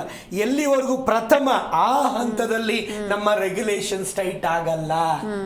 ಬೇಲ್ ತಗೊಳ್ಳೋದು ಅಪರಾಧ ಮಾಡಿದ್ಮೇಲೆ, ಅಪರಾಧ ಮಾಡುವಂತ ಮನಸ್ಸೇ ಭಯ ಬೀಳುವಂತದ್ದಾದ್ರೆ, ಇವತ್ತು ಪೇಪರ್ ಲೀಕ್ ಅಲ್ಲ, ಪೇಪರ್ ಬಗ್ಗೆ ನಾನು ಮಾತಾಡಿದ್ರೆ ಕಾನೂನು ಅಪರಾಧ ಆಗುತ್ತೆ. ಸೋಷಿಯಲ್ ಮೀಡಿಯಾದಲ್ಲಿ ಈ ತರ ನಿಮಗೆ ಒಂದು ಗೆಸ್ಸಿಂಗ್ ಪೇಪರ್ ಕೊಡ್ತೀನಿ ಅಂದ್ರೆ ಅಪರಾಧ ಆಗುತ್ತೆ ಅನ್ನೋಂತ ಕಾನೂನು ಬಂದು ಅದರ ಅಡಿಯಲ್ಲಿ ಒಂದು 100 ಜನನ ಬಂದಿ ಆದ್ರೆ, ಅವಾಗ ನೋಡಿ ಈ ವ್ಯವಸ್ಥೆ ಆಟೋಮೆಟಿಕ್ ಆಗಿ ಟೈಟ್ ಆಗುತ್ತೆ, ಭಯ ಬರುತ್ತೆ. ಫಿಯರ್ ಇಲ್ಲ, ಫಿಯರ್ಲೆಸ್ ನಡೀತಾ ಇರ್ತಕ್ಕಂಥದ್ದು. Yes, thank you so much sir call ಮಾಡಿದ್ದಕ್ಕೆ. ಎಸ್ ದರ್ಶನ್ ಅವರೇ, ನೀವೇನು ಹೇಳಬೇಕು ಅಂತಿದ್ರಿ? ಇವಾಗ ಇವ್ರು ಹೇಳ್ದಂಗೆ ಇವಾಗ ಚೈನಾದಲ್ಲಿ ರೂಲ್ ಮಾಡಿದ್ದಾರೆ, ಯಾರು ಬೇಕೋ ಅವ್ರು ಕಂಟೆಂಟ್ ಕ್ರಿಯೇಷನ್ ಮಾಡಂಗಿಲ್ಲ. ಆ ಪರ್ಟಿಕ್ಯುಲರ್ ಫೀಲ್ಡ್ ನ ಎಕ್ಸ್ಪರ್ಟ್ ಯಾರು ಇರ್ತಾರೆ ಅವ್ರು ಮಾತ್ರ ಆ ಕಂಟೆಂಟ್ ಬಗ್ಗೆ ಮಾತಾಡ್ಬೇಕು ಅಂತ. ಈಗ ಯಾರು ಬೇಕೋ ಅವರು ನೀಟ್ ಪಾಠ ಮಾಡ್ತಾರೆ, ಯಾರು ಬೇಕೋ ಅವ್ರು ಜೈ ಪಾಠ ಮಾಡ್ತಾರೆ, ಡಾಕ್ಟರ್ಸ್ ಆಗ್ತಾರೆ ಸೋಷಿಯಲ್ ಮೀಡಿಯಾದಲ್ಲಿ. ಕ್ವಾಲಿಫೈಡ್ ಇಲ್ಲ ಜಾಸ್ತಿಯಲ್ಲಿ. ಇಂಥ ಒಂದು ಇಂಪಾರ್ಟೆಂಟ್ ರೆಗ್ಯುಲೇಷನ್ ಮಾಡೋರು B.Ed M.Ed ಇರೋರಿಲ್ಲ ಅಲ್ಲಿ, ಅಲ್ಲೆಲ್ಲ ಪ್ರೊಫೆಸರ್ಸು ಯಾರೋ ಅವ್ರು ಹೇಳ್ದಾಗೆ. ಆಮೇಲೆ ಇವ್ರು ಹೇಳ್ತಾ ಇದ್ದಾಗ ನನಗೆ ಕೆಲವು ವಿಷಯಗಳು ನನ್ನ ಡಿಫರ್ ಆಯ್ತು ಒಂಚೂರು. ಈಗ ಎಲ್ಲಿಂದ ಶುರು ಆಗತ್ತೆ ಅಂತ, ಪೇಪರ್ ಸೆಟ್ಟರ್ಸ್ ಇಂದ ಒಂದು ಕಡೆ ಆದ್ರೆ ಈ ಕೋಚಿಂಗ್ ಸೆಂಟರ್ಸು ಅನಿವಾರ್ಯ ಅನ್ನೋದಾದ್ರೆ ನಾನು ಹೇಳ್ತೀನಿ ಇದ್ರ ಹಿಂದೆ ಒಂದು ಮೈಕ್ರೋ ಪ್ಲಾನಿಂಗ್ ಇದೆ. ಇದನ್ನ ನಾವು ಯಾರು ಮರಿಬಾರ್ದು. ಇವತ್ತು ಇದೇ ಪರಿಸ್ಥಿತಿಯಲ್ಲಿ ಇಲ್ಲಿವರೆಗೂ ಡಾಕ್ಟರ್ಸು ಇಂಜಿನಿಯರ್ಸು ಉತ್ಪತ್ತಿ ಆದ್ರ, ಇವತ್ತು ಯಾಕೆ ಈ ರೀತಿ ಮೆಕ್ಯಾನಿಸಮ್ ತಂದ್ರು ಅಂದ್ರೆ it has to be a market. ಇದು ಒಂದು ಮಾರುಕಟ್ಟೆಯ ವ್ಯಾಪಾರೀಕರಣಕ್ಕೆ ನೀವು ನೋಡಿ, 6ನೇ ತರಗತಿಯಿಂದ 10ನೇ ತರಗತಿ ಸ್ಟೇಟ್ ಬೋರ್ಡ್ ಆಗ್ಲಿ, CBSE ಆಗ್ಲಿ, ICSE ಆಗ್ಲಿ, ಪಠ್ಯ ಒಂದೇ. JEE ನೀಟು ಕಿವಿಗೊಟ್ಟು ಕೇಳಲಿ ಎಲ್ಲರೂ. JEE ನೀಟಿಗೆ ಬೇಕಾಗಿರ್ತಕ್ಕಂಥ ಪಾಠ ಆ NCERT ಏನಿದೆಯೋ ಅದೇ. ಅದನ್ನ ಯಾಕೆ ಡಿವೇಟ್ ಮಾಡ್ತೀರಾ? ಈ ದೇಶದಲ್ಲಿ ಒಂದು ಸಂಸ್ಥೆ ಒಂದು ಡಿಸೈನ್ ಮಾಡಿ ಬ್ಲೂ ಪ್ರಿಂಟ್ ಬಿಟ್ಟು ಒಂದು ಮಾರ್ಗಸೂಚಿ ಕೊಟ್ಟಾಗ ಅದನ್ನ ಡಿವಿಯೇಟ್ ಯಾರು ಮಾಡ್ತಾ ಇದ್ದಾರೆ? ಯಾರು ಮಾಡ್ತಾ ಇದ್ದಾರೆ ಅಂದ್ರೆ, ಯಾವ ಸಂಸ್ಥೆಗಳು ಪ್ರಭಾವಶಾಲಿಯಾಗಿರುತ್ತೆ ಆ ಸಂಸ್ಥೆಯ ಒಳ ಸಂಚು ಅಲ್ಲಿ ಕಲಿಸಿರ್ತಕ್ಕಂಥ ಪ್ರಶ್ನೆ ಉತ್ತರಕ್ಕೆ ಮಾತ್ರ ಆ ಪ್ರಶ್ನಾ ಪತ್ರಿಕೆಯಲ್ಲಿ ಬರೋ ರೀತಿಯಲ್ಲಿ ಒಂದಷ್ಟು ಪರ್ಸೆಂಟ್ ವಿನ್ಯಾಸ ಮಾಡ್ತಾರೆ. ಇದು ಹೋಗ್ತಾ ಹೋಗ್ತಾ ಏನಾಯ್ತು, ಅಲ್ಲೋದ್ರೆ ಮಾತ್ರ ಆ ಪರ್ಸೆಂಟೇಜ್ ತಗೊಳಕ್ಕಾಗತ್ತೆ. ಇದು ಮೈಕ್ರೋ ಪ್ಲಾನಿಂಗು, ಒಪ್ಕೊಂತೀರಾ? ಈ ಮೈಕ್ರೋ ಪ್ಲಾನಿಂಗು ಯಾರ ಮೂಗಿನ ತುದಿಯಲ್ಲಾಗ್ತಾ ಇದೆ? ನೇರ ಶಿಕ್ಷಣ ಇಲಾಖೆಯ ಮೂಗಿನ ತುದಿಯಲ್ಲಾಗ್ತಾ ಇದೆ. ಇವತ್ತು ಪ್ರಾಮಾಣಿಕವಾಗಿ NCERT ಏನ್ ಗೈಡ್ಲೈನ್ಸ್ ಇದೆ ಅದ್ರ ಪ್ರಕಾರ ನಿಮಗೆ ಯಾಕೆ ಪ್ರಿಪರೇಷನ್ ಸಪರೇಟ್ ಆಗಿ JEE ನೀಟು, ಹಂಗಾರೆ ಆ JEE ನೀಟು ಅಂತ ಈ ದೇಶದಲ್ಲಿ 50 ಲಕ್ಷ ವಿದ್ಯಾರ್ಥಿಗಳು ಒಂದು ವರ್ಷಕ್ಕೆ ಸೈನ್ಸ್, ಮ್ಯಾಥ್ಸ್ ಮತ್ತೆ ಇವೆರಡು ಬಿಟ್ರೆ, ಕೆಮಿಸ್ಟ್ರಿ, ಬಯಾಲಜಿ, ಫಿಸಿಕ್ಸ್, ಮ್ಯಾಥ್ಸ್ ಬಿಟ್ರೆ ಬೇರೆ ಏನೂ ಓದಲ್ವಾ? ಅವರಿಗೆ ಭಾಷೆ ಪ್ರಬುದ್ಧತ್ವ ಸತ್ತೋಗಿದೆ. ಕೌಶಲ್ಯ ಅಂದ್ರೆ ಏನು ಅನ್ಕೊಂಡ್ಬಿಟ್ಟಿದೆ ಈ ದೇಶ ಇವತ್ತು. ಕೌಶಲ್ಯ ಅಂದ ತಕ್ಷಣ ರೊಬಾಟಿಕ್ಸು, ಕೋಡಿಂಗು. ರೀ, ಮಕ್ಕಳಿಗೆ 9ನೇ ಕ್ಲಾಸ್ 10ನೇ ಕ್ಲಾಸ್ ಅಲ್ಲಿ ನೆಟ್ಟಿಗೆ ಐರನ್ ಮಾಡಿ ಬಟ್ಟೆ ಹಾಕೊಂಡ್ ಬರಕ್ ಆಗ್ತಾ ಇಲ್ಲ. ಅವ್ರ ಮನೇಲಿ ಐರನ್ ಬಾಕ್ಸ್ ಸುಟ್ಟು ಹೋಗಿದ್ರೆ ಒಂದು ಫ್ಯೂಸ್ ಎಲ್ಲಿದೆ ಚೇಂಜ್ ಮಾಡಕ್ ಗೊತ್ತಿಲ್ಲ, ಒಂದ್ ಬಲ್ಬ್ ಬರ್ನ್ ಆದ್ರೆ ಚೇಂಜ್ ಮಾಡಕ್ ಗೊತ್ತಿಲ್ಲ, ಒಂದ್ 100 ರೂಪಾಯಿ ಕೊಟ್ಟರೆ ಹೋಗಿ ವ್ಯವಹಾರಾತ್ಮಕವಾಗಿ 20 ರೂಪಾಯಿ ಉಳಿಸ್ಕೊಳ್ಳೋ ಅಂತ ಕೌಶಲ್ಯ ಇಲ್ಲ. This is skill, this is the basic skill. ಇವತ್ತು ಪಾಲಕತ್ವ ಕಲ್ಪ್ರಿಟ್ಸು. ಯಾಕೆ ಅಂದ್ರೆ ಮಕ್ಕಳನ್ನ ಫಾರಂ ಕೋಳಿ ಮರಿತರ ನಮಗಿರೋದು ಒಂದು, ನಮ್ಗೆ ದುಡ್ಡಿದೆ, ನಾವು ಬೆಳೆಸ್ತಾ ಇರೋದು ಹೆಂಗೆ ಅಂದ್ರೆ ನಾವು ನೆರೆ ಹೊರೆಯವರ ನಮ್ಮ ಬಂಧು ಬಳಗದ ಪೈಪೋಟಿಗೆ ಬೆಳೆಸ್ಕೊಂತಾ ಇದ್ದೀವಿ. ಅಂದ್ರೆ ಎಲ್ಲರೂ ಡಾಕ್ಟರ್ ಮಾಡಬೇಕು, ಎಲ್ಲರೂ ಇಂಜಿನಿಯರ್ ಮಾಡಬೇಕು. ಅಲ್ಲ ರೀ, 20,000 ಸಂಬಳಕ್ಕೆ ಇವತ್ತು ಇಳಿತಾ ಇದ್ದೀವಿ. ಆ ಡಾಕ್ಟರ್ಗೆ ಕೆಲ್ಸಗಳಿಲ್ಲ. ಆದ್ರೆ ಅಲ್ಲಿ ತಗೊಂಬೇಕಾರೆ ನನ್ನ ಸ್ನೇಹಿತ ಒಬ್ಬ ಬಂದು ಹೇಳ್ದ, ಬಸ್ ನಾನು 1.2 crores ಕೊಟ್ಬಿಟ್ಟು ಸೀಟ್ ಪಡೆದ್ಬಿಟ್ಟೆ, ನನಗೆ ಇದ್ರಲ್ಲಾಗ್ಲಿಲ್ಲ. 1.2 crores ಹತ್ತತ್ರ ಒಂದು ಡಾಕ್ಟರ್ ಮುಗಿಸ್ಬೇಕಾದ್ರೆ 3 ಕೋಟಿ ಬೇಕಾ? 6 ಕೋಟಿ ಪಾಪ ಅವರು ಇನ್ವೆಸ್ಟ್ ಮಾಡಿದ್ರೆ 0.5% ಬ್ಯಾಂಕ್ ಬಡ್ಡಿ ಅಂದ್ರೆ 3 ಲಕ್ಷ ರೂಪಾಯಿ ದುಡಿಯೋ ಅಂತ ಡಾಕ್ಟರ್ಗಳು ಪ್ರತಿಯೊಬ್ರು ಆಗ್ಬಿಟ್ಟಿದ್ರೆ ನಾವೆಷ್ಟು ಖರ್ಚು ಮಾಡ್ತೀವಿ ಅಷ್ಟು ನಮಗೆ ವಾಪಸ್ ಸಿಗ್ತಾ ಇಲ್ಲ. ವಿಚಾರ ಏನಾಗಿದೆ ಮೇಡಮ್ ಅಂತಂದ್ರೆ, ನಮ್ಮಲ್ಲಿ ಈ ಕಲಿಕೆ ಏನು ಅಂತ ನೀವು ಹೇಳ್ತೀವಿ. ಯಾಕೆ ಎಕ್ಸಾಮ್ಗೆ ಜನ ಭಯಪಡ್ತಂದ್ರೆ, ಪೇರೆಂಟ್ಸು ಅಷ್ಟೇ, ಪಾಠ ಮಾಡುವಂತ ನಾವು ಟೀಚರ್ಸು ಅಷ್ಟೇ, ಎಕ್ಸಾಮ್ ದೃಷ್ಟಿಗೋಸ್ಕರ ಓದಿಸಿದ ಇಂಪಾರ್ಟೆಂಟ್ ಉರಿ ಓಡಿಸ್ಬಿಡ್ತಾರೆ. ಸರ್ ಅವೆಲ್ಲ ಹೇಳ್ತಾರೆ, ಏನಾಗಿದೆ ನಮಗೆ ಕುದುರೆಗೆ ಲಗಾಮ್ ಹಾಕ್ದಂಗೆ ಹಾಕಿಷ್ಟೇ ಎಕ್ಸಾಮ್ಗೆ. ನಿನಗೆ ಎಕ್ಸಾಮ್ ಆದ ಮರುಕ್ಷಣ, ಎಕ್ಸಾಮ್ ಸೆಂಟರ್ ಈಚೆ ಬಂದು ಮರುಕ್ಷಣ ಅವನು ಎಕ್ಸಾಮ್ ಅಲ್ಲಿ ಬರ್ದು ಬಂದಿರ್ತಾನೆ ಪ್ರಶ್ನೆಗೆ, ಈಚೆ ಬಂದ ಪ್ರಶ್ನೆ ಓದ್ರ ಕೈಲಿ ಹೇಳಲ್ಲ. ಯಾಕೆಂದ್ರೆ ನಾವು ಸೈಕಾಲಜಿಕಲಿ ಫಿಕ್ಸ್ ಆಗಿರ್ತೀವಿ. ನಾನು ಈ ಓದಿರುವಂತ ಪ್ರಾಡಕ್ಟ್ ಮುಂದೆ ಆಯ್ತಾ ಎಕ್ಸಾಮ್ ವರ್ಗೂ ಅಷ್ಟೇ, ಎಕ್ಸಾಮ್ ಅಂದ್ಮೇಲೆ. ಆದ್ರೆ ಆಕ್ಚುಲಿ ಹೇಳ್ಬೇಕಾಗಿದ್ದು ಪೇರೆಂಟ್ಸು ಮತ್ತು ಟೀಚರ್ಸು ಇದನ್ನ ಸಬ್ಜೆಕ್ಟು ವಿಷಯ ಕಲಿಯೋದಕ್ಕೋದು ಅಂತ ಓದಿಸಿದ್ರೆ ಇವತ್ತು ಕೋಚಿಂಗ್ ಅವಶ್ಯಕತೆ ಇರ್ತಿರ್ಲಿಲ್ಲ. ಯಾಕೆ ಸರ್ ಹೇಳ್ದಂಗೆ 6ನೇ ಕ್ಲಾಸ್ನ ಬೇಸಿಕ್ಸು ಆಯ್ತಾ PUC ಬರುತ್ತೆ, ಅದೊಂದು 6ನೇ ಕ್ಲಾಸಲ್ಲಿ ಮರ್ತೋಗಿರುತ್ತೆ. ನಾವು ನಮ್ದು ಶಾಲೆ ಇದೆ, ಮೊನ್ನೆ ಯಾವುದೋ ಒಂದು ಟೀಚರ್ಸ್ನ MSc B.Ed ಟೀಚರ್ಸ್ನ ಇಂಟರ್ವ್ಯೂ ತಗೊಂಡಿದ್ದೀವಿ ಸರ್. LCM ಫುಲ್ ಫಾರ್ಮ್ ಕೇಳಿದ್ರೆ MSc B.Ed least common method ಅಂತ ಹೇಳಿದ್ರು ಲೇಡಿ. ಕೇಳಿದ್ಕೆ ಸರ್ ಬೇಸಿಕ್ಸ್ ಮರ್ತೋಗಿದೆ sir. I know very well Laplace series, Fourier series, foundation ಇಲ್ಲದೆ. We are a education institution ಇಟ್ಟಿರೋರು. We are not qualified to teaching ಅಂತ ಇಟ್ಕೊಳ್ಳೋಣ ಬಹುತೇಕ ಜನ. ಇವತ್ತಿನ ದಿನ ಬೆಸ್ಟ್ ಟೀಚರ್ ಅಂತ ಅನ್ಸ್ಕೊಂಡು ಬರ್ತಾ ಇರೋರ ರೆಸ್ಯೂಮ್ ನೋಡ್ಬಿಟ್ರೆ ಕಟ್ ಅಂಡ್ ಪೇಸ್ಟು, ನೀವು ನಂಬ್ತಿರೋ ಬಿಡ್ತೀರಾ, ಅವರಲ್ಲಿ 4 ಲೈನ್ ಬರ್ಸ್ಬಿಟ್ರೆ ಅವ್ರ ನಿಜವಾದ ಬಂಡವಾಳ ಗೊತ್ತಾಗುತ್ತೆ. ಆದ್ರೆ ಇವತ್ತು ಈ ದೇಶಕ್ಕೆ 6 ಮಿಲಿಯನ್ ಶಿಕ್ಷಕರ ಕೊರತೆ ಇದೆ. ಸರ್ ಹೇಳ್ದಂಗೆ LCM ಫುಲ್ ಫಾರ್ಮ್ ಅವರಿಗೆ 6 ಮಿಲಿಯನ್ ಶಿಕ್ಷಕರು ಕೊರತೆ ಇದೆ. ಆ LCM ಅಷ್ಟಾದ್ರೂ ಫಸ್ಟ್ ಇಯರ್ ಪರಿಸ್ಥಿತಿ ನೋಡಿ. ನಿನ್ನೆ ಪ್ರಧಾನಮಂತ್ರಿ ಆ ಅಭಿಪ್ರಾಯ ವ್ಯಕ್ತಪಡಿಸಿದ್ದಕ್ಕೆ ನಾನು ಅದ್ರ ಬಗ್ಗೆ ರಿಯಾಕ್ಟ್ ಮಾಡಿದೆ. ಇವತ್ತು ಆನ್ಲೈನ್ ಅಲ್ಲಿ ಶಿಕ್ಷಣ ಕೊಡೋದಕ್ಕೆ ಸಾಧ್ಯ ಆಗಲ್ಲ, ಇಟ್ ಇಸ್ ನಾಟ್ ಪರ್ಯಾಯ. ಆದ್ರೆ ಶಾಲಾ ಶಿಕ್ಷಣ ಅನ್ನೋದಿದೆಯಲ್ಲ, ಮೆದುಳಿನ ನರಮಂಡಲದ ಒಂದು ವಿಧಿವಿಧಾನ, ಅದರ ಡ್ಯೂ ಪ್ರೋಸೆಸ್ ಮೊದಲ 10 ವರ್ಷ ಕಲಿಕಾ ವಿಧಿವಿಧಾನವೇ ಬೇರೆ ಇದೆ. ಇವತ್ತು 95 ಭಾಗ ಈ ದೇಶದಲ್ಲಿ ಶಿಕ್ಷಕರಾಗ್ಲಿ ಶಿಕ್ಷಣ ವ್ಯವಸ್ಥೆ ಆಗ್ಲಿ ಈ ಕಲಿಕೆಯ ವಿಧಿವಿಧಾನನೇ ಗೊತ್ತಿಲ್ಲ. ದುರಂತ ಇದು. ಆ ನ್ಯೂರೋಜೆನಿಸಿಸ್ ಅನ್ನೋದು ತಾಯಿ ಗರ್ಭದಿಂದ ಸಾಯೋ ತನಕ ಕಲಿಕೆ ಆಗ್ತಾ ಇರುತ್ತೆ. ಯಾವಾಗ ಕಲಿಕೆಗೆ ಒಂದು ಆ ಮೆಲ್ಕಾಕುವಂತ ಪದ್ಧತಿ ಇಲ್ಲ, ಪ್ರೂನಿಂಗ್ ಅಂತ ಕರ್ಗೋಗುತ್ತೆ ನರಮಂಡಲದ ಬೇರುಗಳು. ಈ ಪದ್ಧತಿಯೇ ಗೊತ್ತಿಲ್ಲದೆ ಇರತಕ್ಕಂತ ವ್ಯವಸ್ಥೆ ಇವತ್ತು ನಾವು ಶಿಕ್ಷಣವನ್ನು ರೂಪುರೇಷೆ SEP ದುರ್ದೈವ. ಥ್ಯಾಂಕ್ ಯು ಸೋ ಮಚ್ ಎಲ್ರಿಗೂ ನಮ್ಮ ಸ್ಟುಡಿಯೋಗೆ ಬಂದಿದ್ದಕ್ಕೆ ಥ್ಯಾಂಕ್ ಯು ಸೋ ಮಚ್.